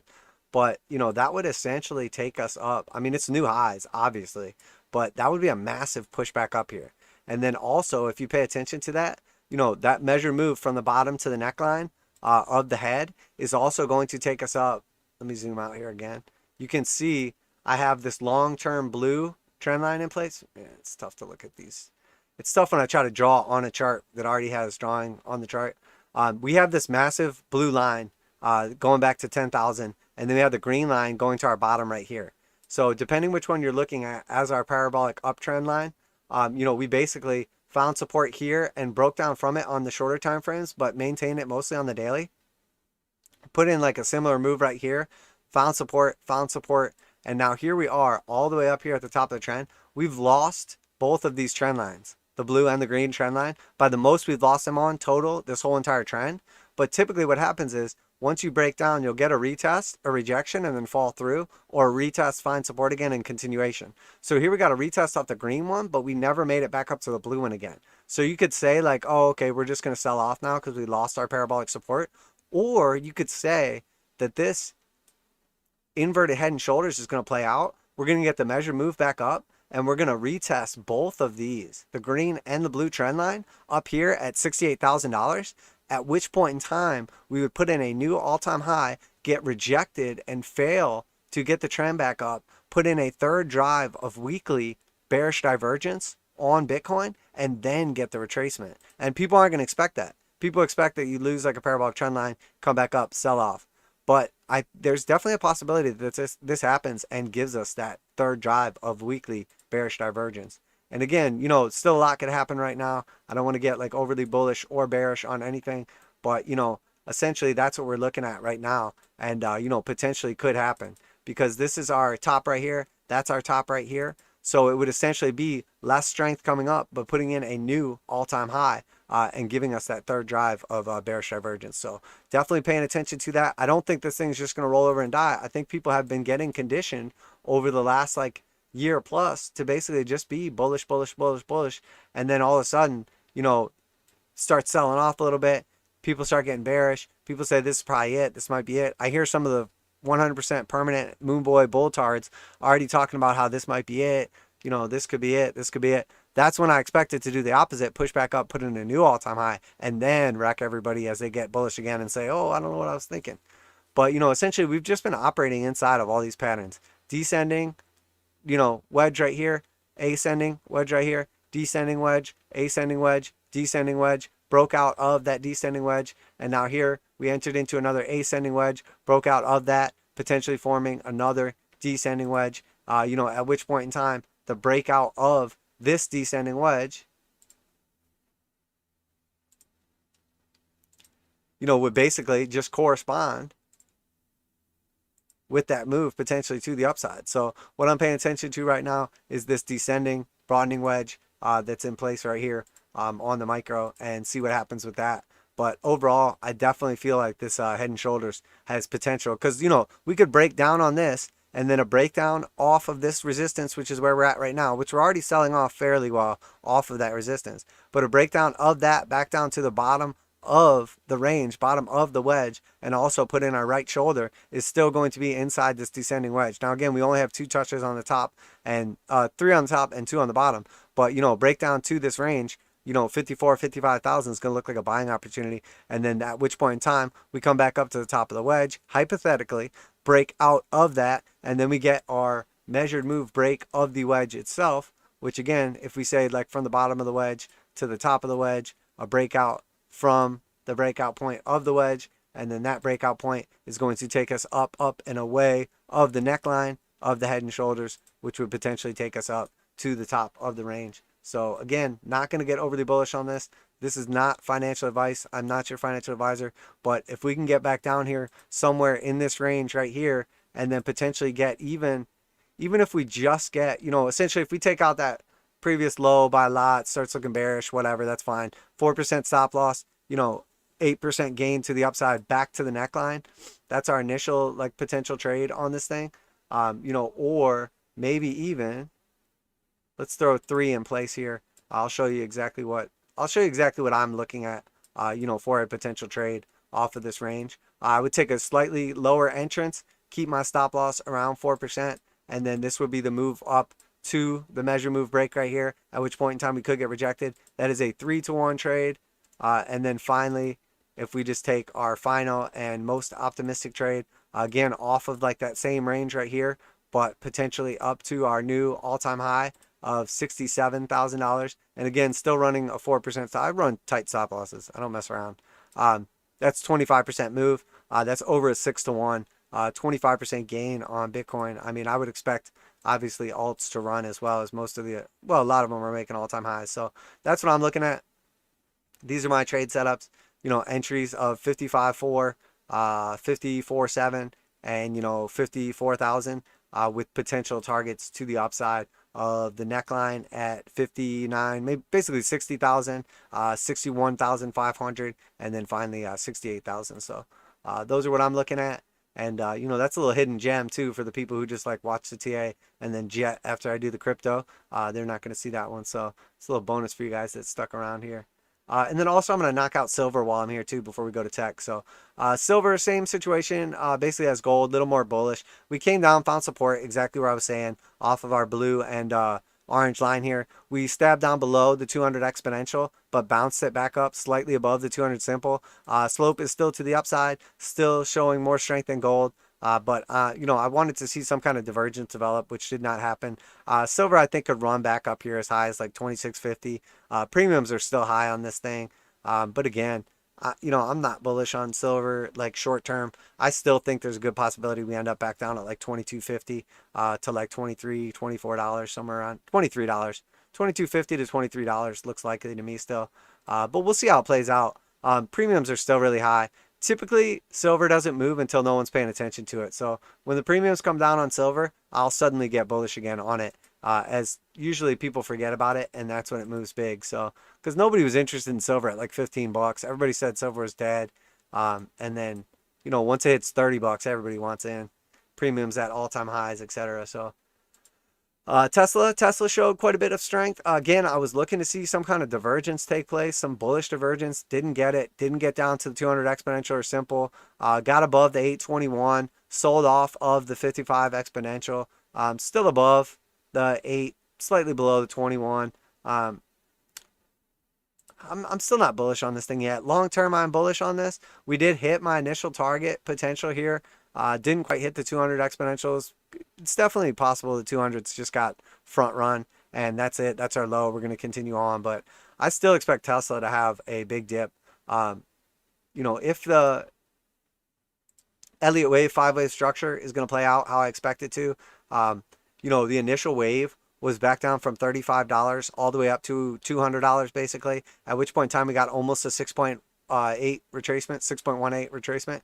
And then from there, the 618 took us down to $70, and then we topped out at $900, at which point in time I would expect, like, in between. I don't expect on the wave 3 to be as violent, but the 618 would basically be a retest of the previous top. I would expect between the 382 and the 0.5, and from the 382 of that low to the high and the 0.5 is going to put us somewhere in between 257 and 330. Now, I know Tesla bulls don't want to hear it, but that's a buying opportunity of a lifetime, on this thing, in my opinion. But we'll have to see. It may not get there. We hit my initial target basically perfectly at the 0.5 of the micro move of the previous swing, high to low, or low to high rather. So maybe that's it. But in all reality, I expect this thing to sell off. That was our low right here. Comes back up to the 0.5, gets rejected, comes back down to the 236. So next target to the upside is the 618. I expect it to get up to $741. That's another 10% move back to the upside. We're basically breaking out of like this sort of like descending pattern that we had going on here. But I mean, does that mean we can't just break back inside of it and continue to the downside? No, not at all. But, all these charts are looking the same right now. And obviously, I think somewhere in between the 618 and the 786 is like my target for the end of what I would consider to be a bullish bounce inside of a macro bearish consolidation pattern inside of a macro bullish uptrend. So I expect it to get back up here slightly higher to the 618, 786, at which point in time, I'll be taking profits out of these positions or entering short positions back down here. Now, this could easily just be the retest. It could sell off slightly and come back up. It could easily get rejected here and go down, or it could easily blow through our target, take out the all-time high and get continuation. But we got to really see what's going on with this one and play it by ear. Massively bullish on Tesla, but, a lot has happened in this thing, and it's had some massive moves. It doesn't just need to keep going straight to the moon. But we'll see if the 821 cross back to the upside starts showing strength. NEO is next. Getting rejected off 21. Got a nice move off of the 200. Put in a slightly lower low. This is one of the ones where we did actually get some bullish divergence to develop. We put in our low right here. And then, here potentially done. And we're putting in our low here. So if this thing rolls back over, it's going to look like bullish divergence, as that was our low here. And then we got the same low right here. So that is bullish divergence, same low. Took much less energy to get there the second time. So it means we're running out of energy. There's no more sellers basically coming in here. Bouncing the 200 exponential moving average could potentially show some strength right here. Overall, Chinese stocks are looking weak though. So I'm very skeptical, being very careful in some of these. But I would expect the initial move back up to like $50 from this range basically. So potential long, depending if you entered it back off the 200 like we were talking about, or even off like the breakout roughly where we're at right now, move back up to the 618 with basically a stop loss on a close, taking out these previous two closes right here, which is dangerous also just because it could come down here, take that out and then get continuation. But 12% to the downside, 27.5 to the upside, over 2-to-1 risk reward. Still bullish on Neo Macro, but remember, this thing was at like $3 a year ago.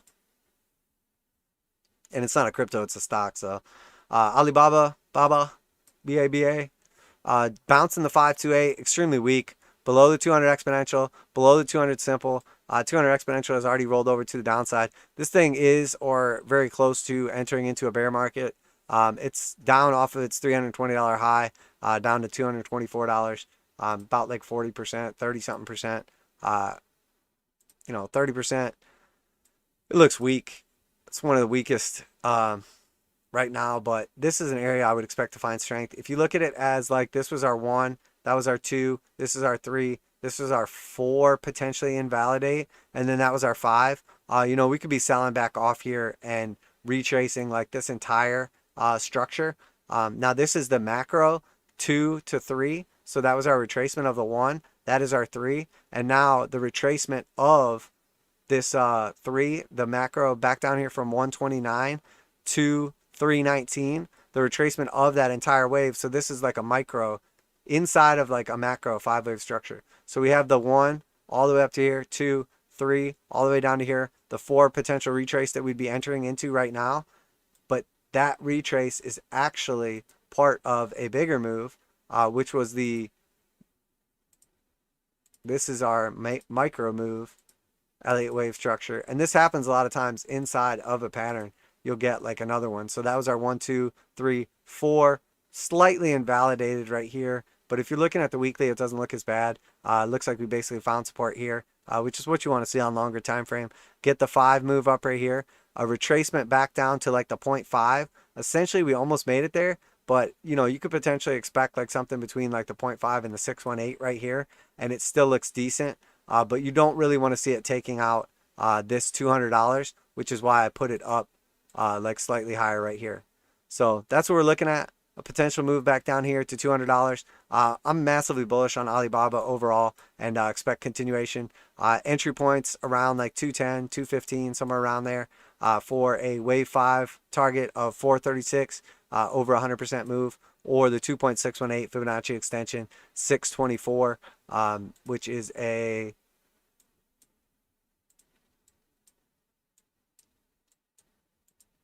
191%. So definitely got some serious potential right here. I like this. I'm bullish on it overall. I'm bullish on China overall long term. Investment wise, emerging markets. I think they're going to dethrone the USA long term. Zoom. All right, so Zoom started showing some strength off of this key support level, still inside of a macro descending channel. Got a hard rejection off the 21 EMA, still above the 8 though. So it looks okay, but macro downtrend, got rejected hard off of that green dotted heartline support.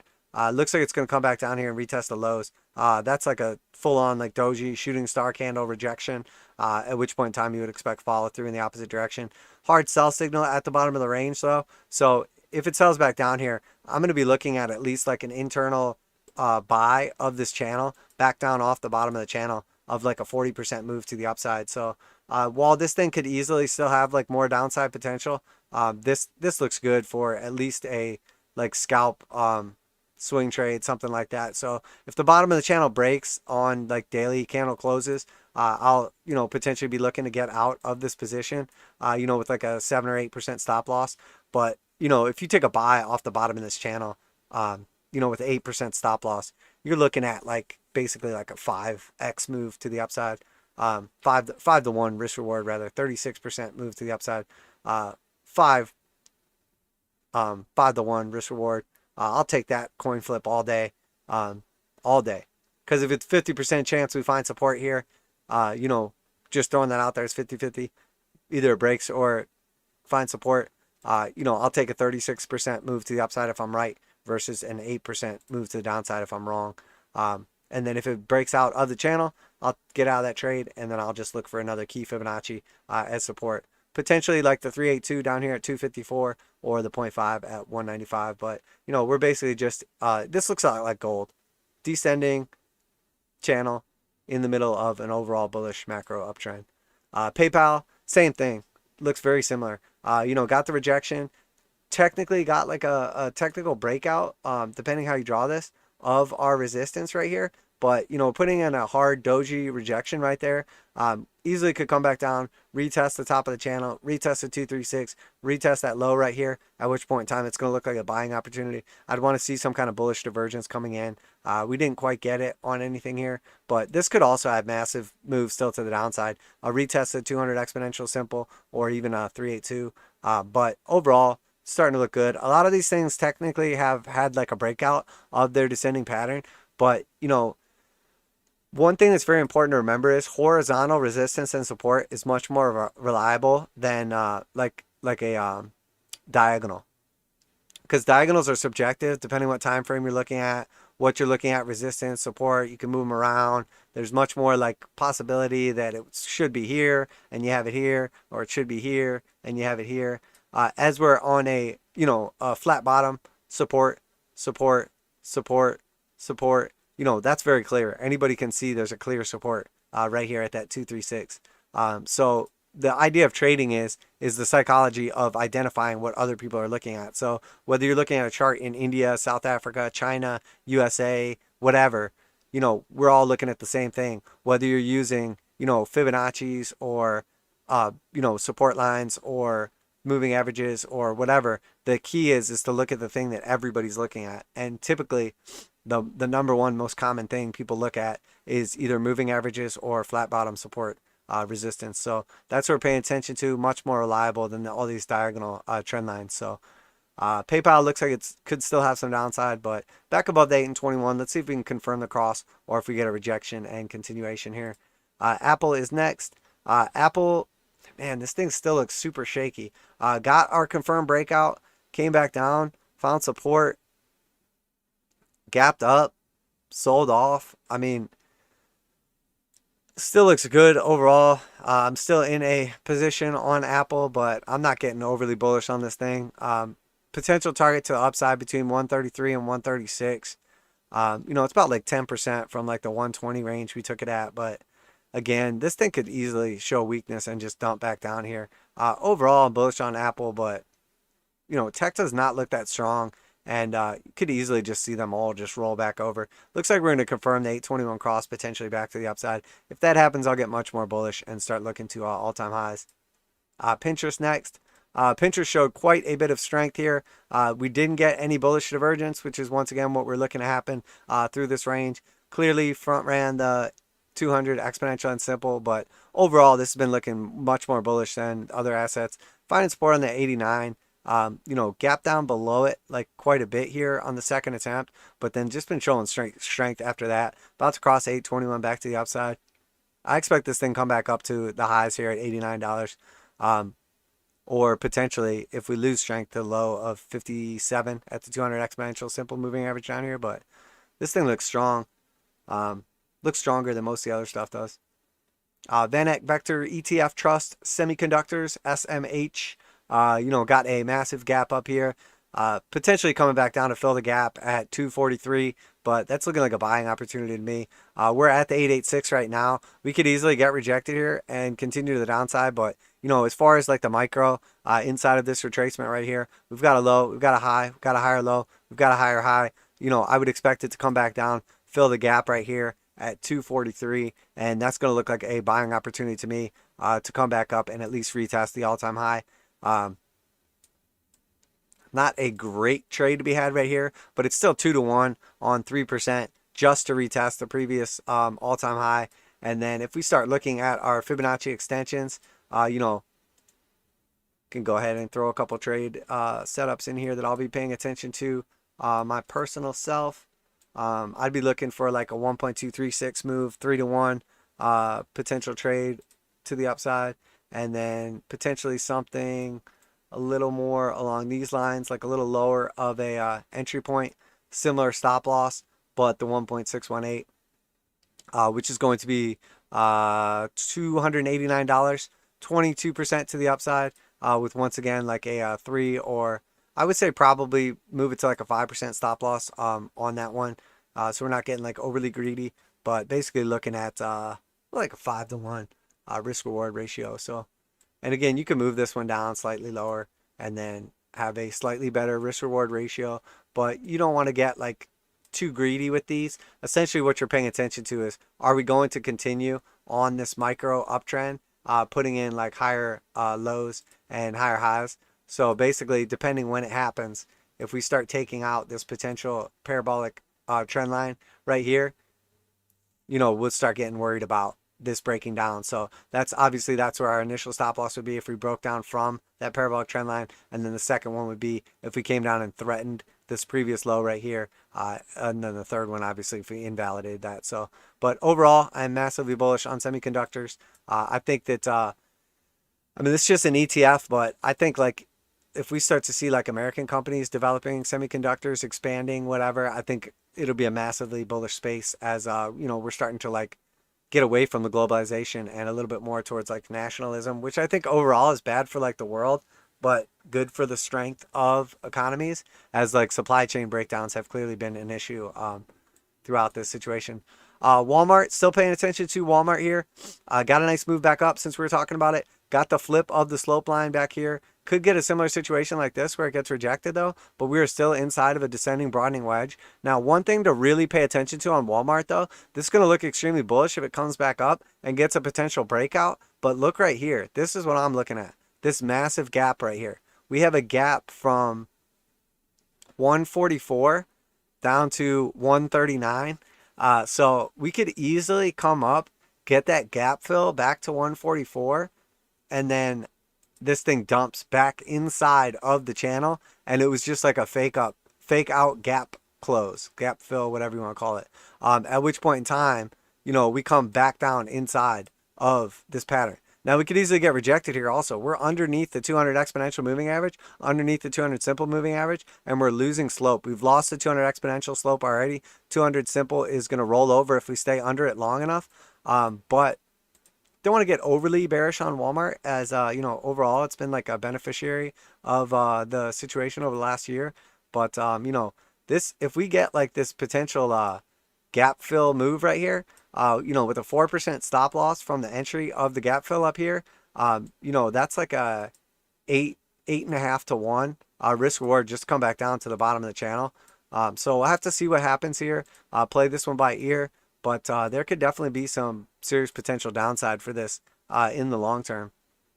Or upside. If we break out of this also, we could get a massive, move to the upside. If we come back up here to the top of the range, show some strength and break out, that's going to take Walmart up here to all-time highs and potential of like $156. But I'm skeptical of this massive gap we left behind right here. I do not like that.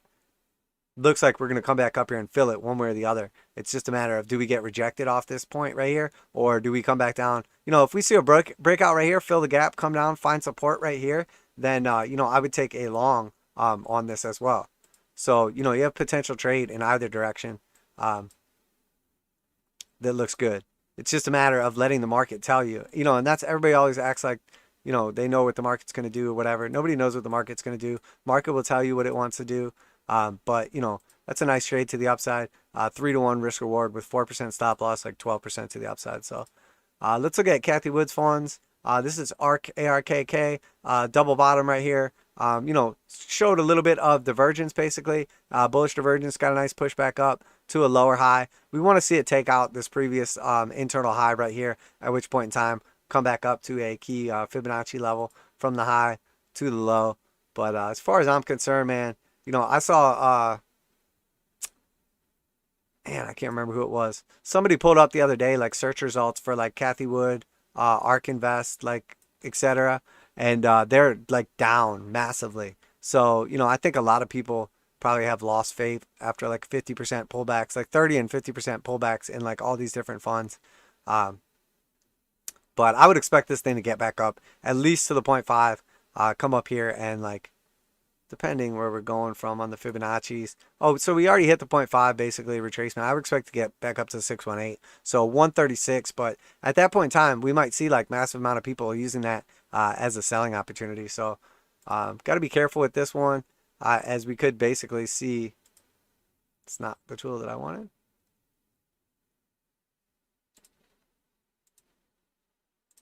We could basically see this used as a selling opportunity if it gets back up in this range. That's ARKK. ARKF is next. Very similar, double bottom. It's like the same chart. Every one of these is like the same, probably because she has all the same stuff in them. Not all the same, but came up slightly above the 0.5. Again, I got to look at the 618 to like 786 as, potential selling opportunity in here. But, if you're bullish on these things, could easily come up here. Oh, big surprise. ARKG, same thing. And again, it's really just because it's all the same junk in all these. Let me put the fib up here and see. Basically between the 618 and 786, potentially as a selling opportunity. A lot of people are just going to be looking to unload positions and move into like the quote unquote reopening trade back into retail. And then when Cathie Wood gets on and talks about her 5-year time horizon too, I don't think that helps her case. Like, it helps her feel good about herself because she's like, oh, we're only down 25%. It's not that big a deal, like 5-year time horizon. But I think when things are going parabolic like this and everybody's looking for that quick, easy money, when you start talking about 5-year time horizons, people start getting scared and thinking like, let me get out of this and get into something with a like 2-month time horizon because I want to double my money tomorrow. Once again, ARKW between the 618, 786, and then ARKQ, exact same thing. I mean, you can look at these things and it looks like I just charted the same thing 5 times. Exactly the same thing. Go figure. Again, they're all full of the same stuff. She basically just piles in massively to the same stocks. Everybody piled in after her. They moved. She had enough success that, it's basically like a bunch of lemmings. So if these things start selling off though, danger zone, I would expect them all to hit like the 200 exponential simple moving averages. They're losing strength and fast. They've all had parabolic runs. There's massive potential for downside in all these things. But again, long term, still bullish on them overall. I think she's smart in the industries and sectors that she's looking into. But overall, man, I think it's like the Icarus, like too far, too fast situation with Cathie Wood. And too many people like FOMO'd in, piled in to all the same stuff that I don't think like a lot of these prices are going to be maintained over the long term. Macro, 5 years out, like she says, for sure. She's definitely got her head in the right place, but short term, I don't know, man. Some of these things could get absolutely wrecked. So, well, I think that's going to do it, guys. I'm going to keep it, well, it's not that short. It's like 2 hours. So, happy Easter to everyone that celebrates. If not, just hope everybody enjoyed their 3-day weekend. This should be an awesome, absolutely phenomenal game, like, changing week for us. We'll have to see what happens here. Is the dollar going to maintain above the 200 exponential and simple? Are we going to keep showing strength? Are the 10-year treasuries going to maintain that breakout and keep showing strength? Is everything going to keep just pumping to the moon, or are we going to see some serious retracements? Silver, gold, commodities, tech, all this stuff. Like, are we going to see some serious bounces out of this stuff? Continuation. I see crypto is showing some more weakness. Again, there's lots of reasons that crypto could continue on back down here to the downside. This is my main move that I'm looking at. The two things I'm main looking at right now are the gap fill on futures, potentially back up here to 59,585, but we could fill that in a month. We could fill that in 6 months. We don't have to fill it right away. This gap was left at the end of March. And, I'm sorry, beginning of March, and we haven't filled that. Oh, no, wait, we did fill that one. There's gaps way back at like 10,000. What was it? Oh, this gap right here. We left this gap right here last weekend. So we could easily come back down here, fill this gap first, then bounce back up and fill this gap afterwards. We could not fill either one of these gaps and continue in one direction or the other for 6 months. Gaps don't have to get filled right away. That's why they're extremely hard to trade off of, but very often they do get filled right away, and they're quick like moves to the up or downside, especially in crypto. But in this case, I'm really paying attention to this inverted head and shoulders and the potential move back down here. And then if we pay attention to our moving averages as well, there's a lot of bearish divergence playing out or potentially going to play out on the daily and weekly. At which point in time after that, it's very likely that bearish divergence could play out. We could get a strong push down. People lose their bullishness back down to like 54,000. Or, even if we get massive bearish divergence plays out and takes us back down to like that 40,000, 38,000. And then all of a sudden we get that massive move up to like 67,000. And if we just look at the just sort of remind us where we're at and on the macro here, and look from the top to the bottom, like 20,000 to 3,000. We are at the 1.618 right now, which, you know, obviously after this video or any other video you've ever watched, this is a key area where I expect us to top out, at least temporarily.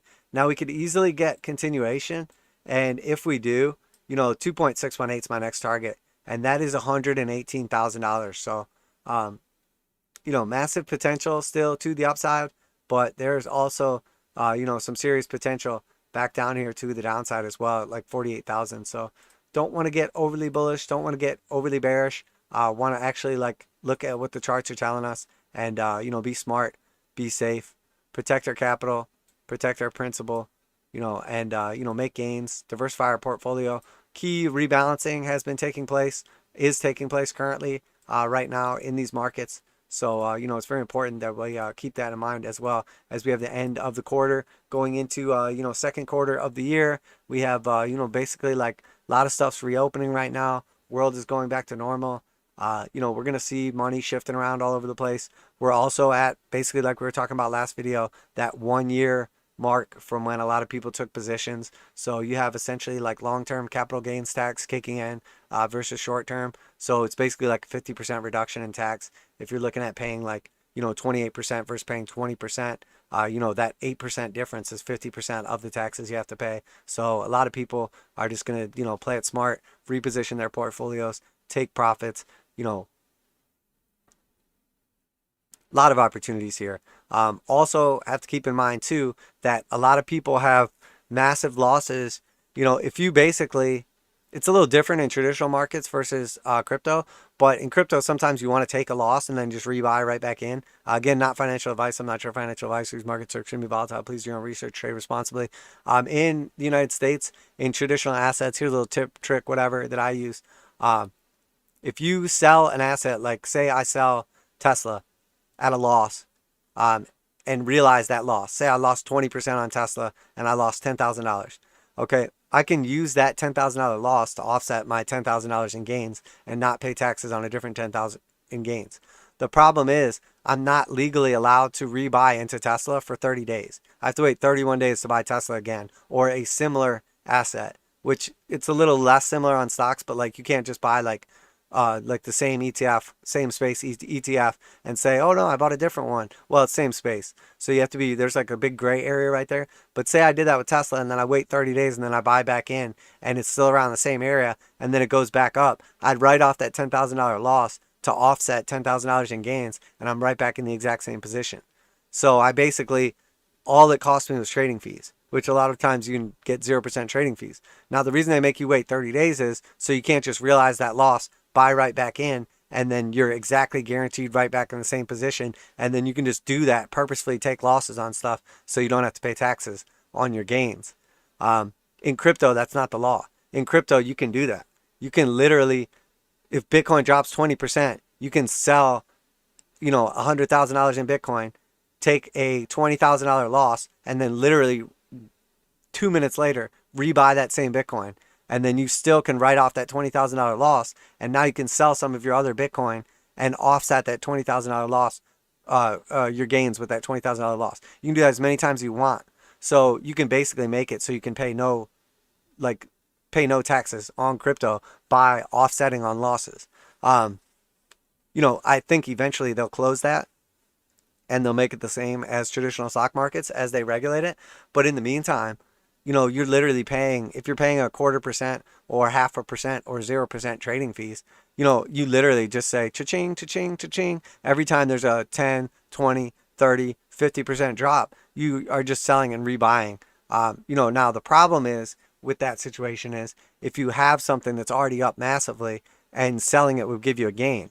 So a lot of times what you'll do is you'll basically sell a position, like a short position, make money on the way down and then re-enter on the way up, or you'll buy into a position and then you'll sell your most recent position. So you'll have like a hodl stack that you bought back at like 3,000 or 5,000 or 10,000, and then you'll be like dollar cost averaging into the uptrend along the way. So say you bought more at $30,000 and then it drops to like 25,000, or say you bought more at $60,000 and then it drops to $50,000. You can now sell your Bitcoin from $60,000, rebuy at $50,000, and then basically you log that $10,000 loss. So then you can sell some of your other crypto and have a net gain of 10,000 minus your loss of 10,000.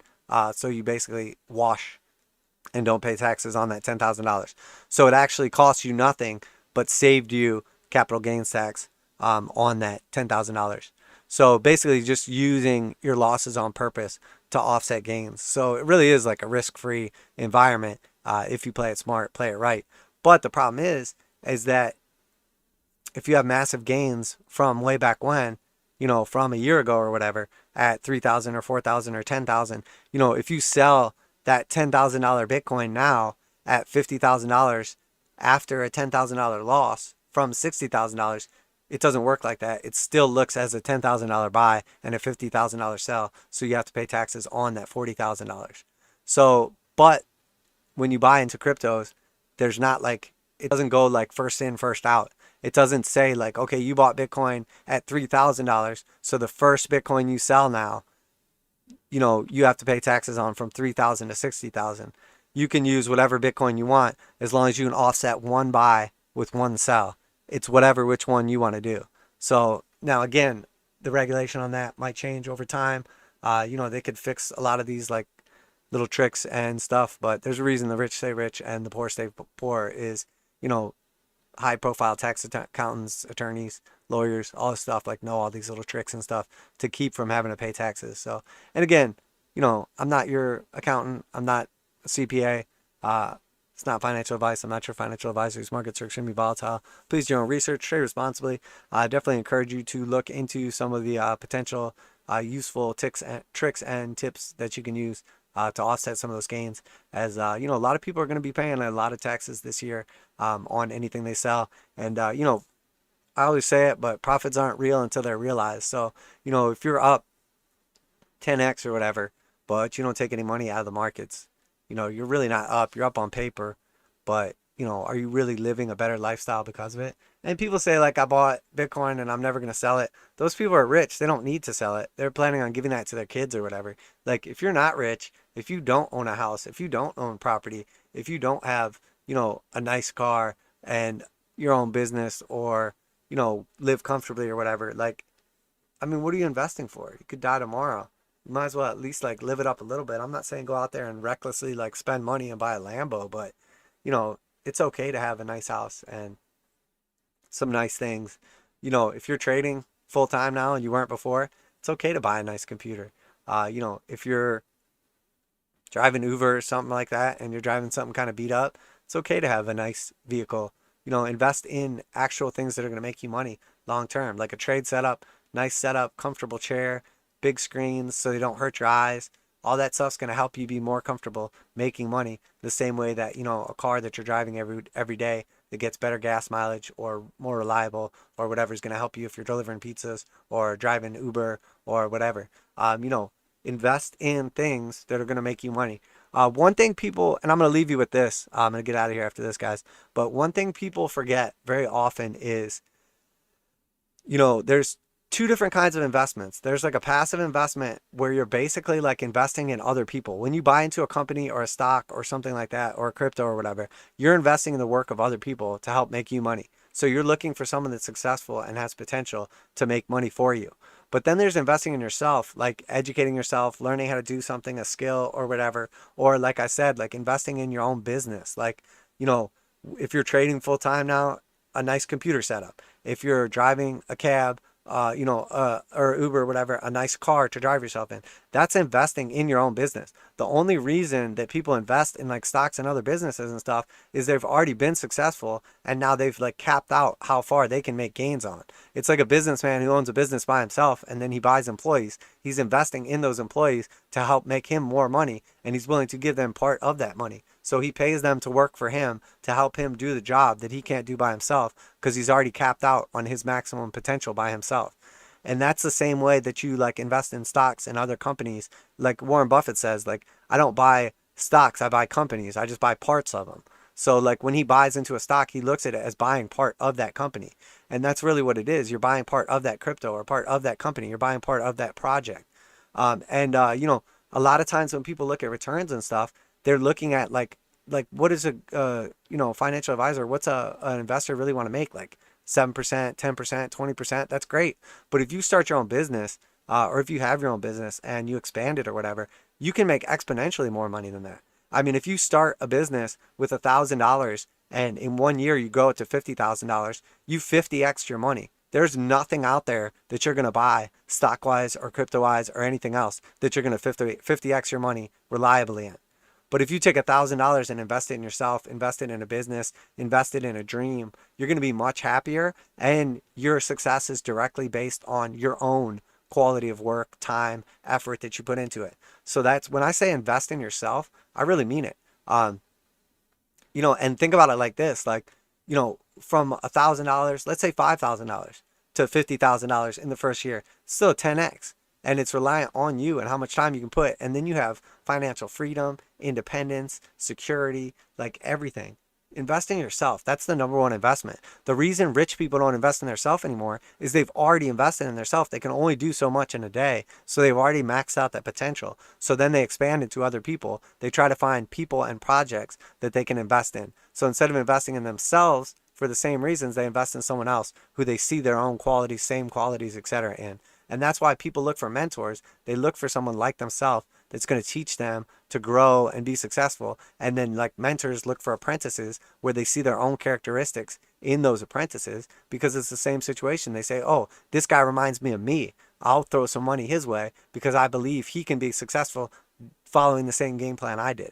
And that's why I say invest in yourself. You know, but once you cap out, once you're rich, once you're a millionaire, once you're, you know, maxed out, is when you start getting employees for your business, or you start investing in other people's businesses or companies or projects, etc. So the number one person you should be investing in is yourself, because, you know, if you don't believe in yourself, nobody else is going to believe in you. So, you know, even if you got to fake it till you make it, get out there, put your chin to the grindstone and do it. You can be successful, especially right now. The absolute best time to start a business is, you know, times like this. Restaurants are closing, so now you got less competition. You know, there's all kinds of things changing in the space, you know, in the world right now, technology-wise, you know, innovation-wise, as far as like automation, you know, factory inventions, all kinds of stuff. So get out there and invest something.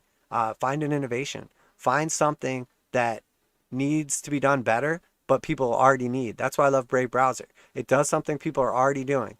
Browse the internet, and it does it better. It pays you in crypto, and it blocks ads. That's why I love Brave. I think it's great. It's blockchain technology that's functional. You know, same reason like Bitcoin, store of value, etc., limited quantity. Ethereum, building projects on top of it. Uniswap, you know, decentralized exchange. Polkadot. You know, there's so many different things out there that make sense when you think about them, because they're technically and fundamentally strong, as opposed to just being like, I like this because it's good and I like the name, or it's making gains or whatever. You know, find something out there that accomplishes something people already need, but better. You know, invent a cool wallet or whatever it is. If I could tell you what to invent, I would. But, you know, invest in yourself. You know, put a little money into an idea, put a little time into it, stay up an extra hour at night, and, you know, bust your ass and work out a business plan. Do something you love, and you'll be much happier and, you know, financially free. And I think that's part of the importance of what's going on right now with basically this universal basic income that a lot of people are getting, is it gives you the opportunity not to have to go waste like 8, 10, 12 hours at a job every day. You could spend time like focusing, growing, educating yourself, and come out of this like financially independent. And that's how GDP goes up long term, is, you know, people are actually like creating value, you know, in the space, in the world, in the economy, you know, as opposed to just basically going and creating value for somebody else, because you're always going to be more efficient creating value for yourself than doing it for someone else, because somebody gets a percentage of that value because you're working for them instead of for yourself. So, well, there you have it. I will leave you with that, guys. Appreciate everybody tuning in today, all the questions, comments. Happy Easter. If you're watching this later on, make sure you leave a like, comment, subscribe to the channel, share with your friends. Trying to grow this thing up, guys. We're getting close. I think we're up at I think it's like 700 or 800 subs right now. So definitely getting up there. I'd like to hit the 1,000 sometime in the near future. I know it's tough when I'm not always like straight up bull tired on these markets, but just most important thing is, look at me as like your friendly neighborhood bear. I'd much rather everybody be like skeptical of these moves and protect your capital, protect your principal, and not look back and regret not taking these gains than miss out on a little bit of them. So, crypto trend trader, appreciate you guys. Love you guys. Stay safe. Stay making money. Make sure you pay them taxes. And I'm out of here.